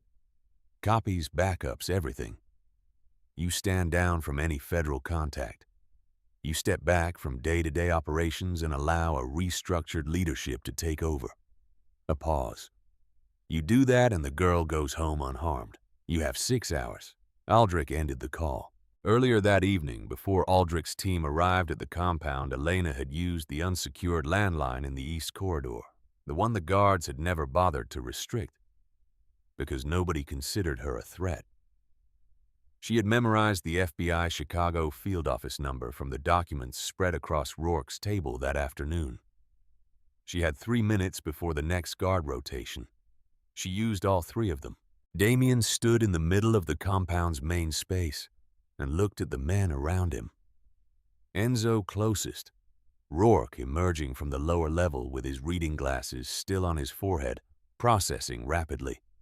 Ferretti and Bianchi and the others who had been at Halstead and were now here, their loyalties redistributed by the night's events into something cleaner than it had been before. I need to know, Damien said. Right now. Who in this room is with Aldrich? Not accusation. Information. If you are, step out. No consequences tonight. I need to know the actual shape of this. Nobody moved. He looked at each face. Ferretti scared but present. Bianchi angry in the productive direction. The others ranging from shaken to resolved. All right, Damien said. Sit down. They sat. He stood. Aldrich has Elena, he said. He wants the archive destroyed and operational control transferred. He has given us 6 hours. I am not going to do that. What I'm going to do is find her, get her out, and then finish what Rourke's documentation makes possible. Hand every name in that archive to federal investigators with the authority and the will to pursue it. He looked around the room. That ends this organization as it currently exists. I know that. You need to know that I know that, and that I have made the decision anyway. Some of you have been with this organization for 20 years. Exposure in a federal investigation carries real risk. I cannot control what that means for each of you. I can try to structure the cooperation to minimize culpability for people who were not involved in Meridian, but I cannot promise outcomes. So if you need to walk away tonight, walk away. I am not holding anyone here. But if you stay, I need everything you have. Enzo, who had not sat down, said, Where do you want me? Ferretti said, What do you need? Bianchi said nothing, just nodded once. Rourke pushed his glasses down onto his nose and opened his laptop. I am working on the location now. Damien looked at all of them.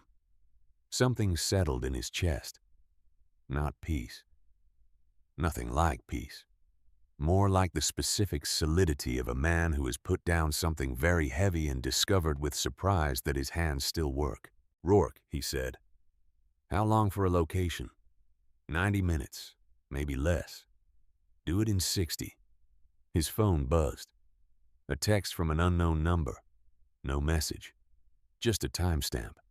Aldrich reminding him the clock was running. 5 hours and 40 minutes remaining. Damien put the phone face down on the table and thought about Nathan's handwriting in the margins of a warehouse ledger. Meticulous, careful, doing the right thing in the only way he knew how, and walking into the wrong room because Damien had told him the room was safe. He thought about what Elena had said on the rooftop. Those women have names, and because I have been passive about what my family name meant for too long. His phone rang again. Different unknown number, different area code. He answered. Mr. Caruso. A woman's voice, controlled and precise with the flat Midwestern vowels of someone who had spent a long time in institutional settings. My name is Special Agent Sandra Vale, FBI, Chicago Field Office. I am calling because a woman named Elena Voss contacted our office earlier tonight. Damien went very still. She provided us with documentation regarding Senator Harold Crane and a trafficking network operating under the name Meridian Freight. Vale paused. She told us you have the original archive. She told us what it contains. And she told us that she would testify that she would lead us to the source documentation, and that her conditions for doing so included your full cooperation and your uncle's trial. A pause that was precisely as long as it needed to be. She also told us that she is currently being held by Aldrich Caruso, and that you are the person most likely to get her out before that situation changes. So I am asking, is there a version of this that runs through you, Mr. Caruso? Damien looked at the French paperback on the cot down the hall. Yes, he said. But I need something from you first. What? My people move on the location tonight independent of your team. You hold back until we have Elena Voss out of the building. After that, the building is yours, the documentation is yours, and I will personally walk you through every transaction in the archive. But she comes out first, before anything else. A pause on the other end. Paper moving. The quality of a decision being made by someone who had made a great many decisions and knew what they cost. Agreed, Vale said. With one condition. What? Aldrich Caruso does not die tonight, Mr. Caruso. He stands trial. He testifies. He is the thread that pulls this entire network apart, and a dead man cannot testify. The silence stretched. It was the hardest thing she could have asked for, and she knew it and asked for it anyway. Damien closed his eyes for 2 seconds. Opened them. Agreed, he said. He ended the call. He sat for one moment with the phone in his hand and the weight of what the next hours would require. Not just operationally, in the specific interior way that some agreements cost you something permanent, and you make them anyway because the alternative is becoming the thing you have spent your whole life one step ahead of. Rourke had the location in 53 minutes. A cold storage facility in Bridgeport 7 minutes from Halstead. Aldrich had chosen it in advance, had it staffed and ready. Before the meeting had walked into Halstead tonight with every contingency already positioned. The tactical briefing lasted 18 minutes. Rourke's surveillance drone showed 11 heat signatures inside. 4 near a central office space, 3 near the south entry, 2 at the north, and 2 isolated in a smaller room on the east side of the building.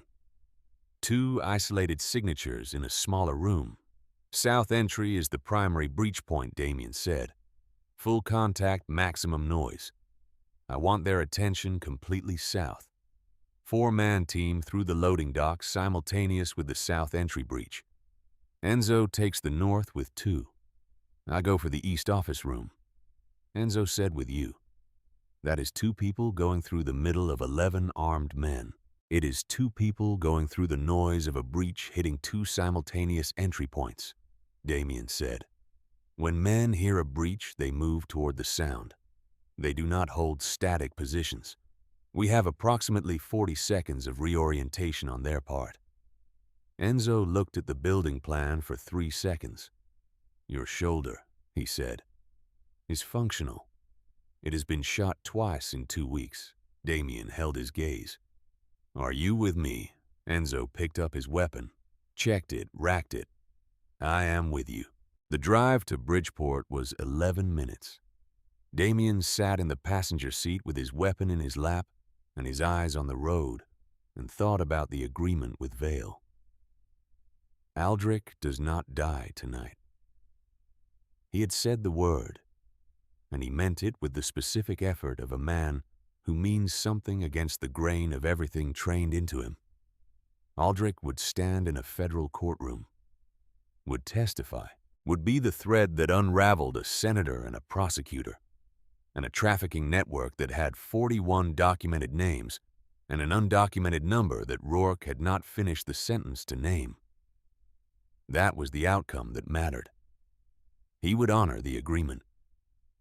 They staged 3 blocks from the facility vehicles dark. The Chicago night sat cold around them, distant highway noise, the low hum of refrigeration units from the facility audible even at this distance. Damien stood outside the vehicle for 30 seconds and let the cold air clear his head. The shoulder was not fine. The blow from Sal Bruno had reopened something and the bandaging under his shirt was working. But the pain was at a level that required continuous management. He touched his earpiece. On my signal, acknowledgments came back. 5 voices. Ready.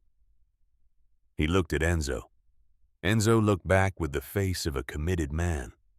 They moved. The south breach hit first. A controlled compression of sound at the entry point, immediately followed by shouting and gunfire. The facility's interior redistributed exactly as designed. Men moving toward the breach. The defensive geometry folding toward the perimeter. Damien and Enzo were already moving through a maintenance access panel on the east face, not the sealed fire door which the drone had flagged as a likely ambush point, but a utility access 2 meters north of it that appeared on the original building permit and had not been modified. Inside the facility was cold and harshly lit. Industrial fluorescence over a vast refrigerated storage space, racks of shelving running in long rows. The ambient temperature somewhere around 38 degrees. That hit Damien's face like a correction and made his shoulder register the change immediately. The gunfight was happening 60 meters south. He counted the racks. 3rd row from the east wall. The office room would be a metal door, institutional. A small reinforced window at eye height, light visible through the window. And a man standing in front of it. Late 30s, large, with the posture of someone who had been specifically told not to move, regardless of what he heard at the other end of the building. Aldrich had told him to stay. Damien moved before the man finished turning. Fast diagonal across the gap between the last rack and the door, hitting him low, driving him back into the door, rather than away from it, getting inside the arc of the weapon before it could come up. They hit the door hard. The impact opened the wound fully. He felt the bandaging fail and warmth spreading under his shirt, and he registered it with the distant precision of someone logging a data point they cannot act on yet. The man was strong. He drove an elbow into Damien's injured side. Damien held on. Enzo was there in the next second, and it was over in 8 seconds total. Damien leaned against the door for one breath. "You are bleeding through your shirt," Enzo said. "I know." He straightened, turned the door handle. In the vehicle, earlier wedged between 2 of Aldrich's men, with her wrists zip-tied in front of her, Elena had kept her breathing even, and her eyes on the floor the way frightened people do. She was not frightened. She was counting. The guard to her left had set his phone and his watch on the seat between them, when he got in the casual carelessness of a man who did not consider her a variable.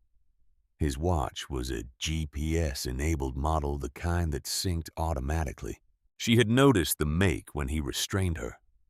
She needed 4 seconds in misdirection. She coughed hard, doubling slightly forward, and in the same motion, Her bound hands moved 2 inches to the left. 4 seconds. Done. Damien would find the signal, or he would not. She had done what she could. She straightened and looked at the floor and kept her breathing even all the way to Bridgeport. Elena was standing in the far corner of the room when the door opened. She had positioned herself with her back to the corner and a metal folding chair in her hands. Legs forward, the only object in the room that approximated a weapon. Her face was set with the expression of someone who has been afraid for hours and has come all the way through the fear to something harder on the other side. She looked at Damien. Her eyes went immediately to his shirt, to the blood spreading through the fabric. "Can you walk?" he said. Yes. She put the chair down. She did not waste time on anything else. A shot came through the reinforced window, and they both dropped. Damien throwing himself forward, driving them both behind the metal work table that was the room's only substantial cover. The impact hit his shoulder like demolition and pulled a sound from him that he had not intended to make. Elena's hands found his face in the low cover. "I am fine," he said. "You are not fine."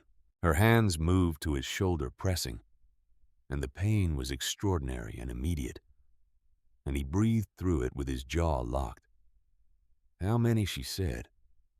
Her voice was completely level. "2 more, plus the breach teams are engaged south." He got his weapon up over the table edge. Enzo called out from the north side of the rack. The second guard was moving along the east wall, trying to flank their position. The third had gone static behind a support pillar near the door controlling the exit. "The maintenance panel," Elena said. "The one you came through. Is it clear?" "Should be." "Then we do not need to go through the door." She said it the way she said everything, directly, without performance. "The panel is east. That is behind us, not through them." He ran it. 3 seconds. She was right. "Enzo," he said. "East wall now."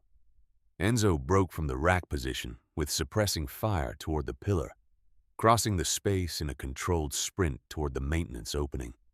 Damien got to his feet. Elena was up with him, her hand finding his uninjured arm, not holding him back, but not letting go.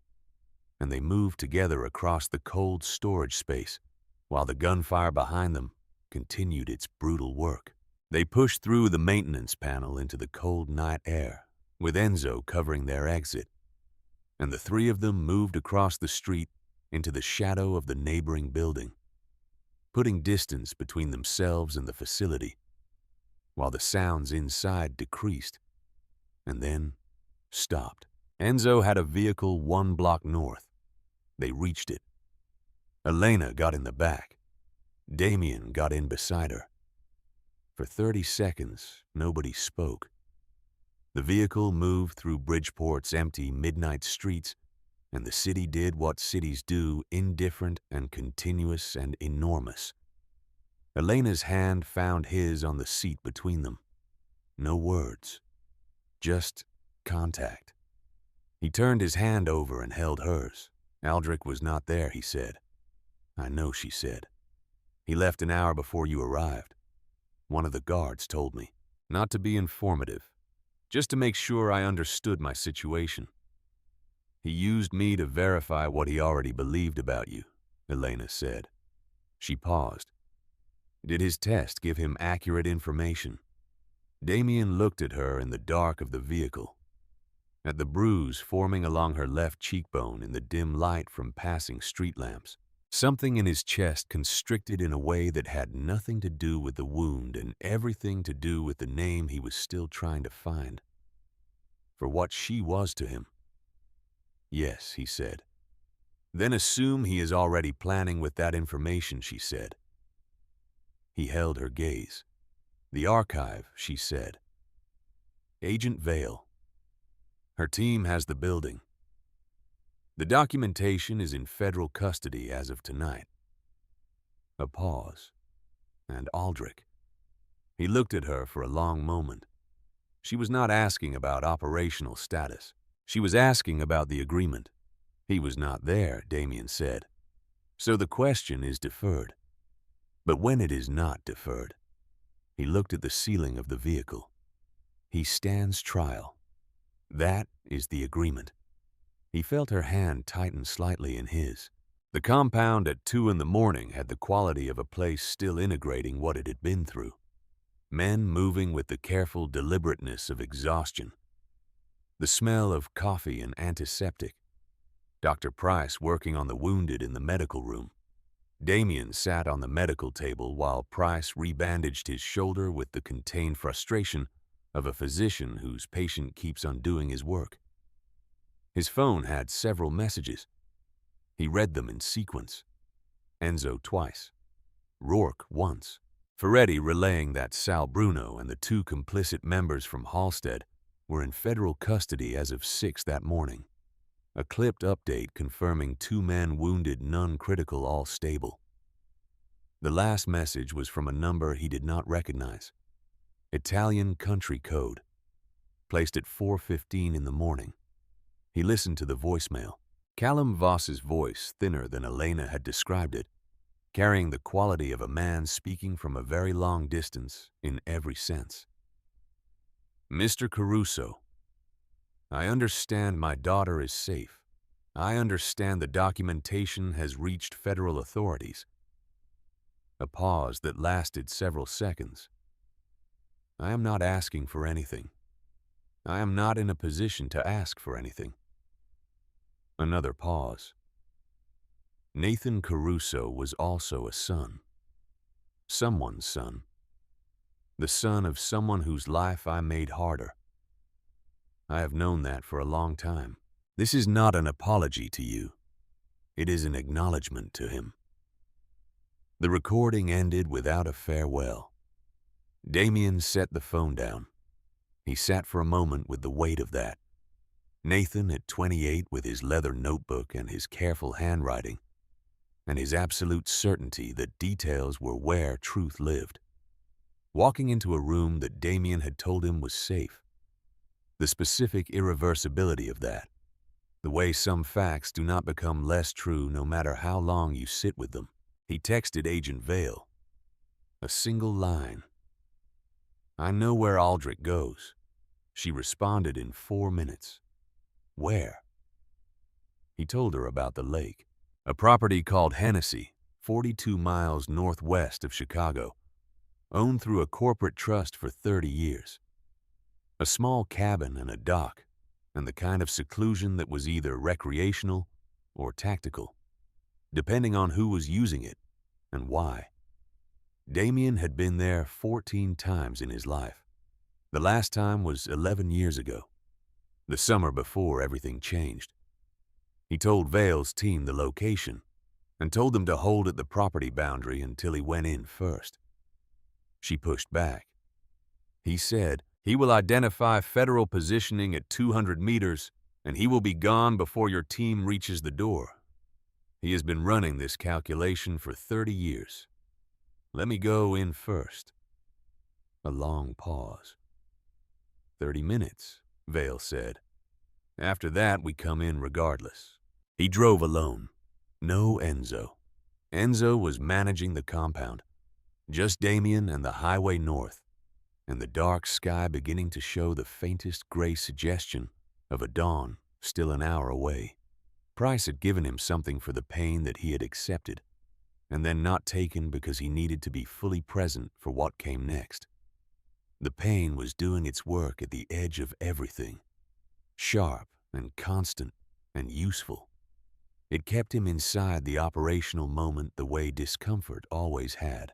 He thought about the agreement with Vale. Aldrich does not die tonight. He had said the word, and he meant it, and the distance between meaning something and doing it, when the moment arrived, would be the distance he would have to cross when he got there. He was trying with the grinding difficulty of a man dismantling something he spent decades building to be the version of himself that Elena had seen from the beginning, when he could not see it at all. The property came up at the end of a dirt road through second-growth forest. The cabin dark against the tree line, the lake visible beyond it as a flat gray mirror in the pre-dawn light. Aldrich's vehicle parked beside the boathouse, not hidden, not particularly, which meant either he did not know Damien was coming or had decided it did not matter. Damien parked at the tree line and walked the last 200 meters. The cabin door was unlocked.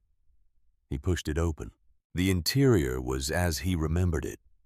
Small and plain walls hung with fishing equipment and old photographs. A lamp on in the corner.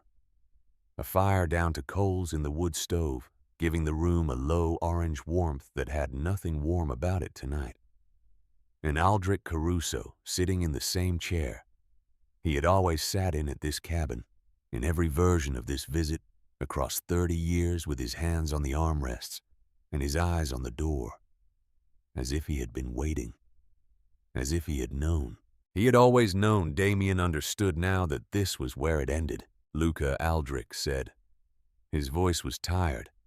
The performance was gone. The calculated warmth, the careful deployment of shared history, all of it stripped away.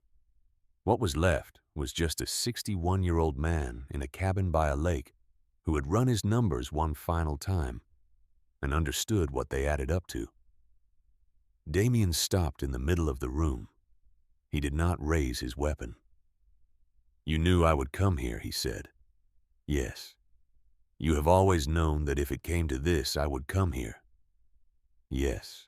Aldrich looked at him with those dark, tired eyes that were his father's eyes and that Damien had looked at his entire life as a source of something he now understood had never been what he thought it was.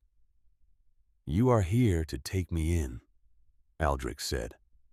"Not a question." "Yes." Aldrich nodded slowly. His hands moved slightly on the armrests. The small, restless movement of a man sitting with the weight of a conclusion. "I built something," he said quietly. "For 30 years I built it, and held it together when it should have fractured a dozen times. Your father was a better man than me, and he was a worse operator. He had the conscience and I had the patience, and between us we made something that lasted." He paused. "I thought that was worth protecting." "You thought it was worth Nathan's life," Damien said. "Yes," Aldrich said. "I did." The simplicity of it was terrible. No architecture of reasoning, no reaching for justification. Just a man who had made a calculation and was past the point of presenting it differently. Damien's hand rested on his weapon, not raised, just there, his fingers on the grip, the weight of it against his palm. And the agreement with Vale sitting in his chest like something structural that he was either going to hold or not hold. The decision of that felt in this moment like the actual decision, the one that all the others had been building toward. He thought about Nathan, 28 years old, meticulous, calling Damien that Wednesday afternoon to ask whether Aldrich could be trusted, and Damien saying yes without asking why. Damien's hand left his weapon. He reached into his jacket and produced a zip tie and held it out. "Stand up," he said. Aldrich looked at the zip tie, then at Damien's face. A long look. Something moved through it that was not guilt, and was not relief, and was not any of the things you might expect. Just the specific exhaustion of a man who has come to the end of a very long road and found it ending exactly where he was told it would. "You are more like your father than I thought," Aldrich said. "I know," Damien said. "Stand up." Aldrich stood, slower than he used to. The weight of 61 years and the particular weight of tonight, both present in how he came up from the chair. He stood in front of Damien with his hands at his sides and looked at his nephew with those dark, tired eyes that held the whole long history between them. The fishing trips and the chess games, and the hand on his shoulder at his father's grave, all of it present and all of it permanently altered, layered over with what could not be unlayered. Damien held the look and did not look away from any of it. He reached for Aldrich's wrists, and Aldrich moved not toward a weapon, but away toward the door, fast and low, with the desperate explosive energy of a man who has decided in the final second that he will not be taken. And Damien caught him by the collar, and they went into the wall together. A photograph of the lake fell from its hook and hit the floor.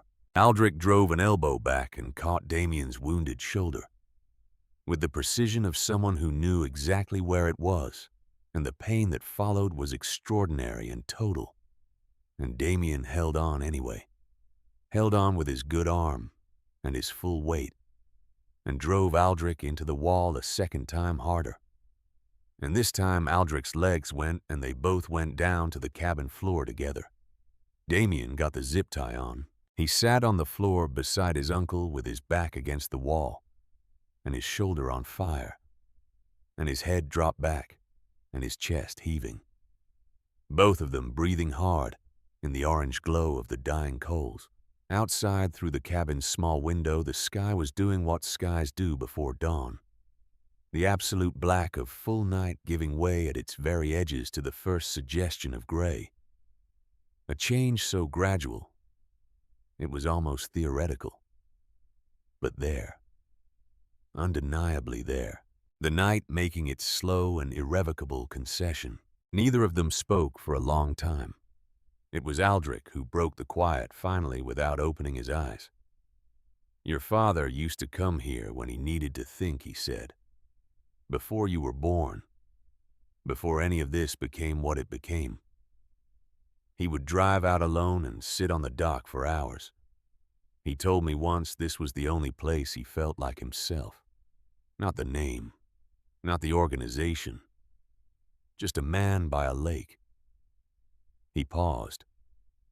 "I used to think that was weakness, needing a place like that." Damien said nothing. "I was wrong about a number of things," Aldrich said. "I will not insult you by listing them. You know what they are." "Yes." "Nathan came to me on a Wednesday," Aldrich said. His voice had changed in the telling.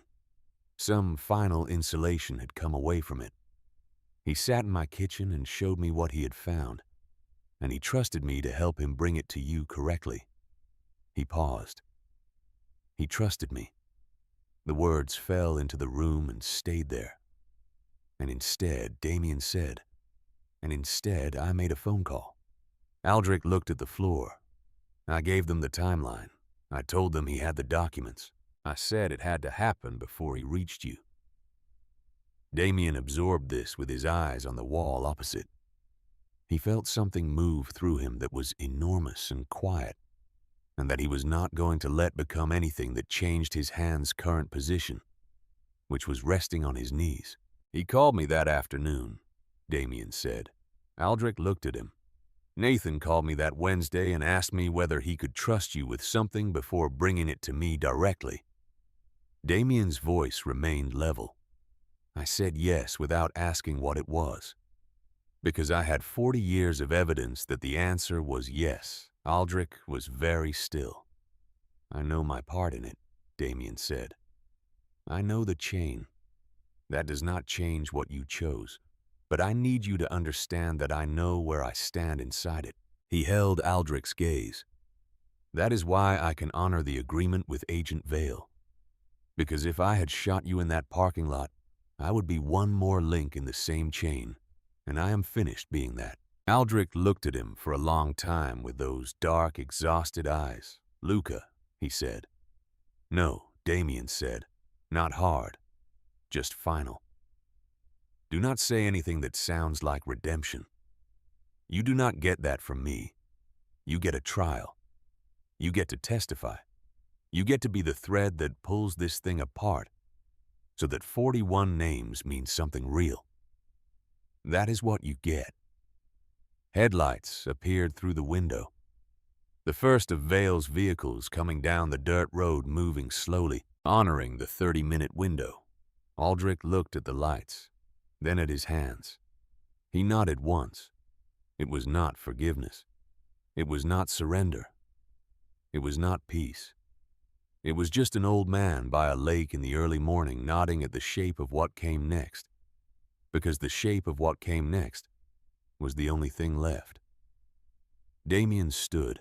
Special Agent Sandra Vale was 51 years old and had the face of someone who had spent decades in rooms where people lied to her and had developed a corresponding directness that cut through most of the conventional social architecture. She shook Damien's hand at the cabin door, and her eyes went immediately to his shoulder. Then to Aldrich, seated inside, then back to Damien's face. "You could have called us in earlier," she said. "I needed him to stay," Damien said. She looked at his shoulder again. "Have your physician look at that today." She paused. "You understand what today begins?" "Yes. Grand jury proceedings, likely 8 to 12 months. Your full cooperation means significant exposure for your organization.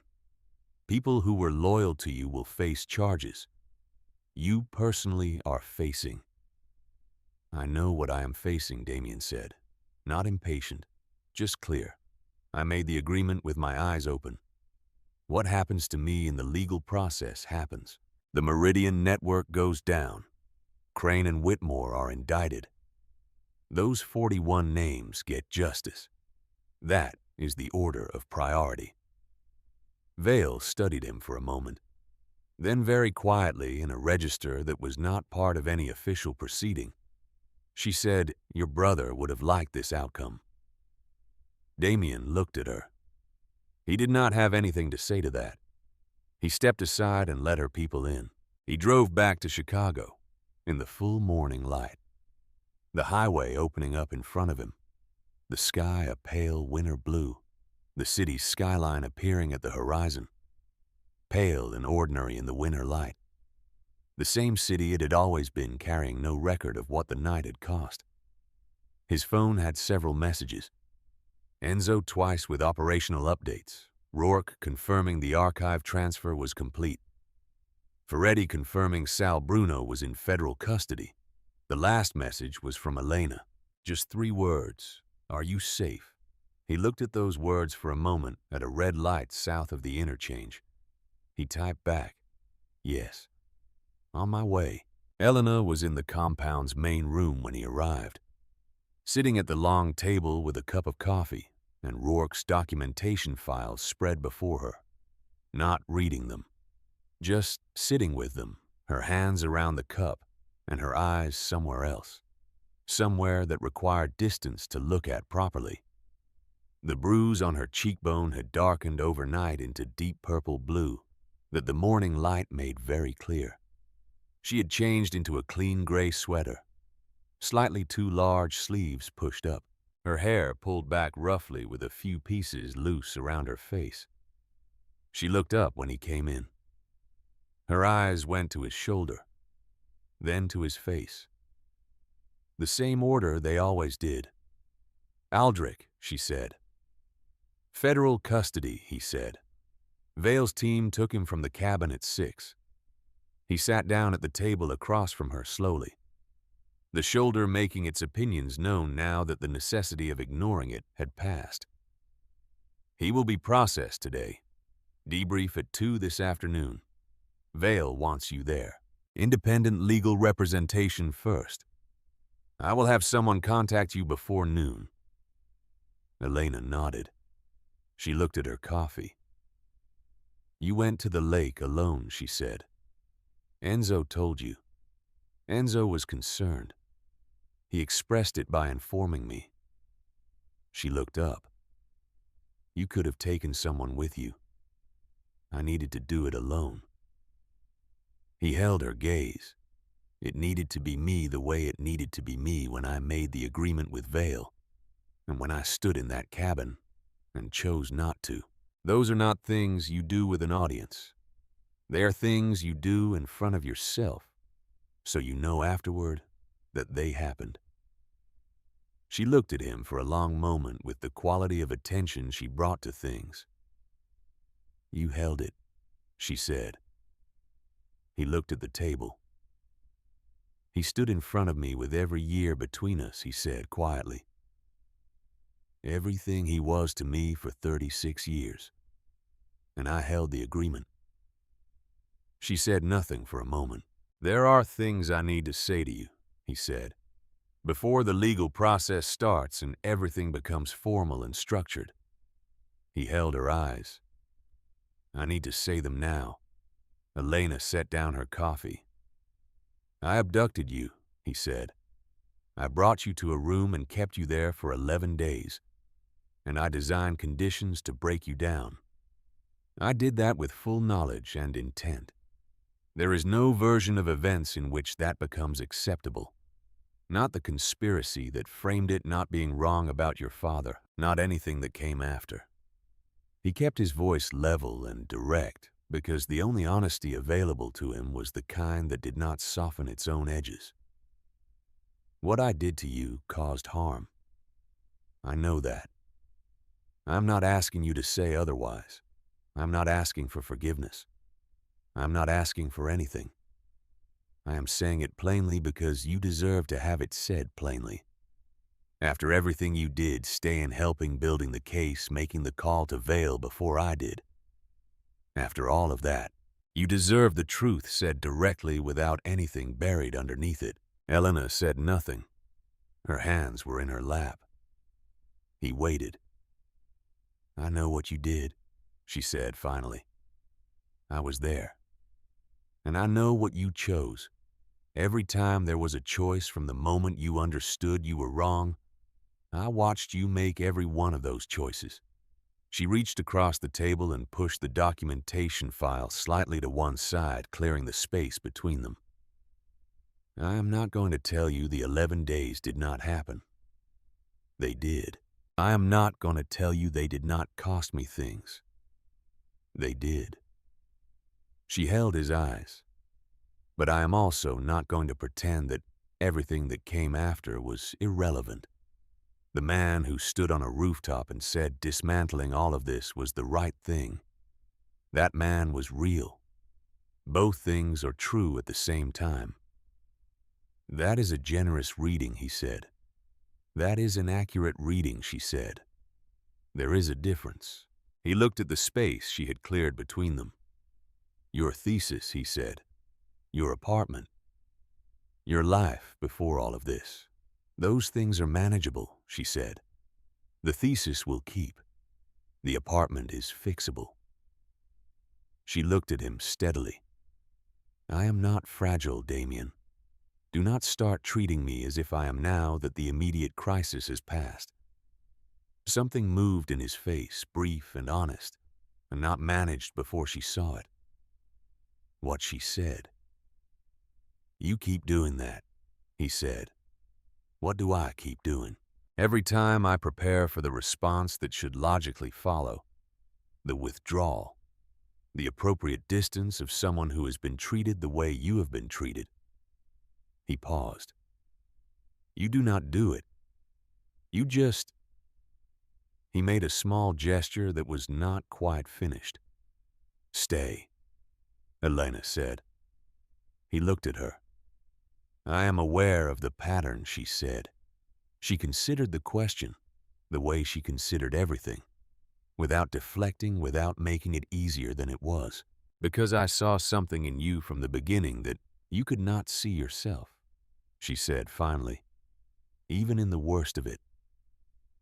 There is a difference between a man who lacks a conscience and a man whose conscience has been buried under so much of the wrong kind of survival that he cannot find it anymore. I have spent years studying how to restore damaged things. You learn to look for what is underneath the damage, the original underneath the accumulation." She held his gaze. The original was there. I could see it. Damien looked at her across the table. He thought about what Aldrich had said. "You do not have the capacity for this." He thought about what it had cost to prove that wrong. Not through violence, which had always been easy, but through the specific grinding effort of choosing differently against everything trained into him. In a cabin at dawn with his uncle watching and an agreement sitting in his chest, like something he was going to carry for the rest of his life. He thought about Nathan's meticulous handwriting in the margins of a warehouse ledger, walking into a room Damien had told him was safe. "Elena," he said. "Yes, after this is done. The proceedings, the testimony, all of it. When it is finished." He paused. "What do you want?" She looked at him. The question had weight, and she gave it the weight it had. "I want to finish my thesis," she said. "I want to sleep without listening for gunshots. I want to eat a meal that someone else did not decide for me." She paused. "And I want to know that the 41 names in that archive actually result in something, that they become accountability and not just documentation. Vale will make that happen." "Then help her," Elena said. "Give her everything. Testify. Be the cooperative witness the case needs you to be, especially when it is expensive." "Yes," he said. "And after all of that," she said carefully. She made a small gesture between them. "I want to see what this is.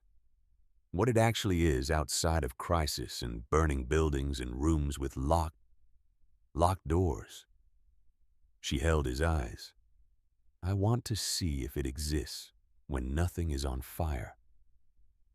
Damien looked at her for a long moment. "It might be considerably less interesting," he said. "I am counting on that," she said. The legal proceedings began that afternoon and did not end for 14 months. The grand jury convened in December. Senator Harold Crane resigned on a Tuesday morning and was arrested by federal marshals before the press conference, announcing his resignation had concluded. Prosecutor Douglas Whitmore was suspended and subsequently indicted on 9 counts. The 2 aldermen entered plea agreements in exchange for testimony. Meridian Freight's operational infrastructure was dismantled by a joint federal task force across 3 states. Aldrich Caruso testified for 11 days across 2 separate hearings. He was thorough and precise, and had apparently made a decision somewhere in the process that if he was going to do this, he was going to do it completely.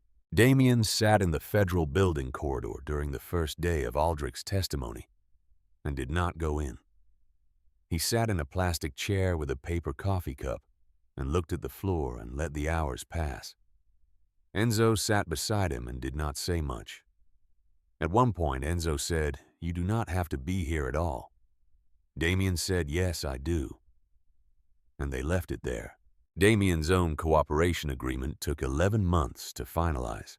He provided testimony on his organization's operations spanning 12 years, gave complete financial disclosure, and named every individual he knew to be connected to the conspiracy's cover operations. Certain charges were reduced. Others were not. He served 8 months in a minimum security facility in Wisconsin beginning the following spring. Enzo visited twice. Rourke sent books. Ferretti wrote letters in the cramped, careful handwriting of a man who had not written many letters and was trying to do it properly. Elena came on the 3rd week and every 3rd week after that, more often than she had said she would come, which he noted and did not mention. She brought art history texts and exhibition catalogs and once a slim volume on the restoration of Flemish panel paintings that had no possible other recipient. She brought news of the proceedings in the careful, factual way of someone who understood that he needed to know and did not need to be protected from knowing. She brought herself, which was the thing that mattered, and the thing neither of them had developed quite the right language for yet. They sat across a table in the visiting room and talked with the specific quality of people who have been through something together that most people have not been through, and are now finding out what they are in the absence of emergency. They argued about books, about the pace of the federal proceedings, once memorably about whether the restoration of a damaged thing ever fully returned it to its original state, or whether the repair itself became part of what the thing was. An argument that was superficially about a 15th century altarpiece Elena was writing about, and was not at any level only about that. The repair changes it, Damien said.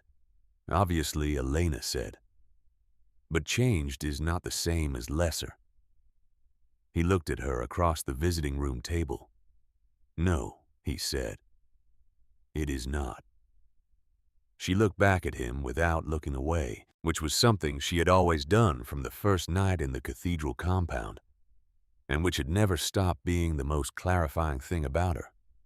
The looking without flinching, not because she did not see clearly, but because she did. He was released on a Wednesday in January. Cold and overcast, the road outside the facility gray and wet with old snow pushed to its margins. Enzo was waiting with a car that was neither expensive nor particularly comfortable, which was exactly right. They drove for an hour, mostly in silence, the Wisconsin highway flattening toward the Illinois border. The landscape winter spare and honest. Organization, Damien said eventually. Dissolved, Enzo said. The remaining senior members have been in private business for 6 months. Clean licensed. Ferretti opened a restaurant in Oak Park. It is actually very good. He sent a reservation under your name for next week. Damien looked at the road. Aldrich, he said. Sentenced in October. 15 years minimum security. He asked through counsel, Enzo said carefully, whether you would accept correspondence.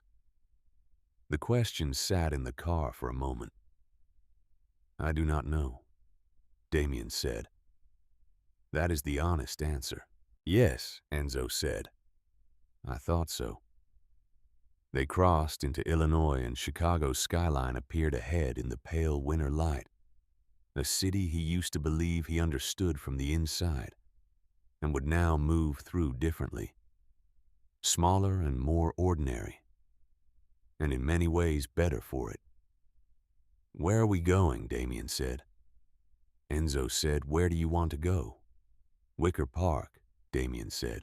Elena's apartment was 2 blocks from the university, small and genuinely inhabited in the way that spaces become when someone is actually living, rather than occupying them. Books everywhere.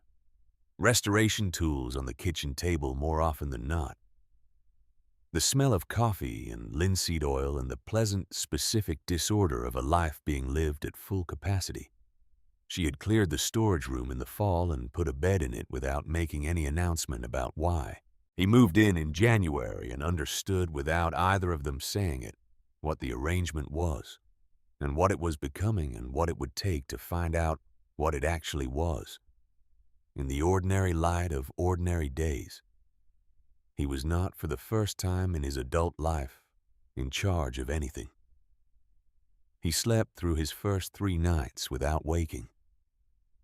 When Elena asked over coffee on the 4th morning how he had slept, he was quiet for a moment before answering. Well, he said. She nodded as if this was expected and returned to her notes. He enrolled in a continuing education course at the university. Business law 3 evenings a week. He sat in the back row and took notes in the careful handwriting of someone relearning the uses of patience. The professor was 29 years old and occasionally looked at him with the expression of a person trying to place a face. Damien did not assist with this. He found work through a channel Ferretti helped arrange, consulting for a logistics firm whose compliance infrastructure was a genuine disaster. A company that needed someone who understood from a very complete perspective every way a supply chain could go wrong. The work was not glamorous. It paid a salary. He came home in the evenings to a small apartment where the smell was familiar, and the person at the table was familiar. And neither of these things had been true of any space he had occupied in the previous 2 decades. There were nights when the weight of what he had been and what he had done found him in the dark. They were not infrequent, and they were not brief. He did not pretend to Elena that they were not happening, and she did not pretend that they required resolution. Some things they had both accepted were not resolvable. They were only navigable. The difference was significant.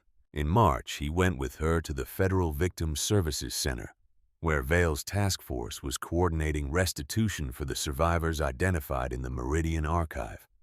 The center was in a nondescript building on the northwest side. Elena was there in a professional capacity working with the case's victim advocates, offering research support and documentation assistance. She had not asked him to come. He came because he wanted to be there, which was the only reason that would have been acceptable to either of them.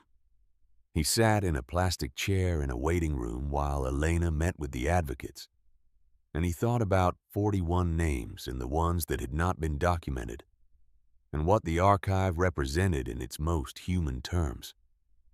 He thought about Nathan driving that process from the inside of a warehouse ledger, with his meticulous handwriting and dying for it. He thought about the specific impossibility of that being made right, and the specific necessity of trying anyway. They walked him back to her car in the cold March afternoon with the city moving around them. And Elena took his hand on the sidewalk without commentary, and he held it, and they walked. Thesis, he said. Submitted last week, she said. Defense is in April. How is it? It is the best work I have done, she said without false modesty. It took me longer than it should have, because I am a different person than the one who started it. The argument shifted. The central question changed. What was the original question? Whether restoration returns a damaged work to its authentic state. And now, she was quiet for a moment, walking her hand in his, the March wind in her face. Whether the experience of damage becomes part of authenticity, she said. Whether something that has been broken and repaired is less itself or more. Damien walked beside her. He thought about a room with a locked door and a French paperback with a broken spine. He thought about a cabin by a lake and a zip tie and an agreement honored in the dark before dawn. He thought about a visiting room table and art history texts and a woman who had shown up every third week for 8 months because she had decided to and had not made an announcement about why. He thought about a girl in the snow outside a New York subway station who had stayed because she could not make herself leave, pressing a scarf against a stranger's side and saying, "Please stay alive," while sirens came closer in the dark. He thought about the kind of accounting that takes years to understand fully. The debts that run in unexpected directions. The costs that announce themselves late. The things that are not repaid because they cannot be, and are not forgiven because forgiveness is not quite the right word, and are simply carried integrated into the shape of what you are now. More itself, he said. Elena glanced at him sideways. The answer to your question, he said. More itself. She looked at him for a moment with those eyes, the same ones he had seen across the cathedral nave in candlelight, and in a dark room with her hands pressed against his wound, and in a visiting room across a table, and now, here in the March afternoon light on a sidewalk in Wicker Park. And she did not say anything immediately, and the quiet between them had the quality it had always had at its best, which was not empty, but full dense with everything that had passed between them, and everything that was still in process, and everything that neither of them needed to perform for the benefit of the other. That is an argument, she said finally. I know, he said. Make the counter-argument. At the defense, you are coming, she said. Yes, he said. I am. The city moved around them. A bus passed. A child on the opposite sidewalk was being pulled by a large dog, with no interest in walking slowly. 2 men outside a coffee shop were having an argument about something neither of them was paying full attention to. The sky was the particular gray of a Chicago March, which was not the gray of defeat, but the gray of a city that has been through winter and knows spring as a fact, rather than a hope. Damien Caruso walked beside Elena Voss through the ordinary afternoon of a city that did not know his name anymore, which was exactly as he wanted it, and held her hand, which was where it had been since the sidewalk, and where it was going to stay, and said nothing further. because everything that needed saying had been said, and what remained was the living of it, which was a different thing entirely, and which was, for the first time in a very long time, enough.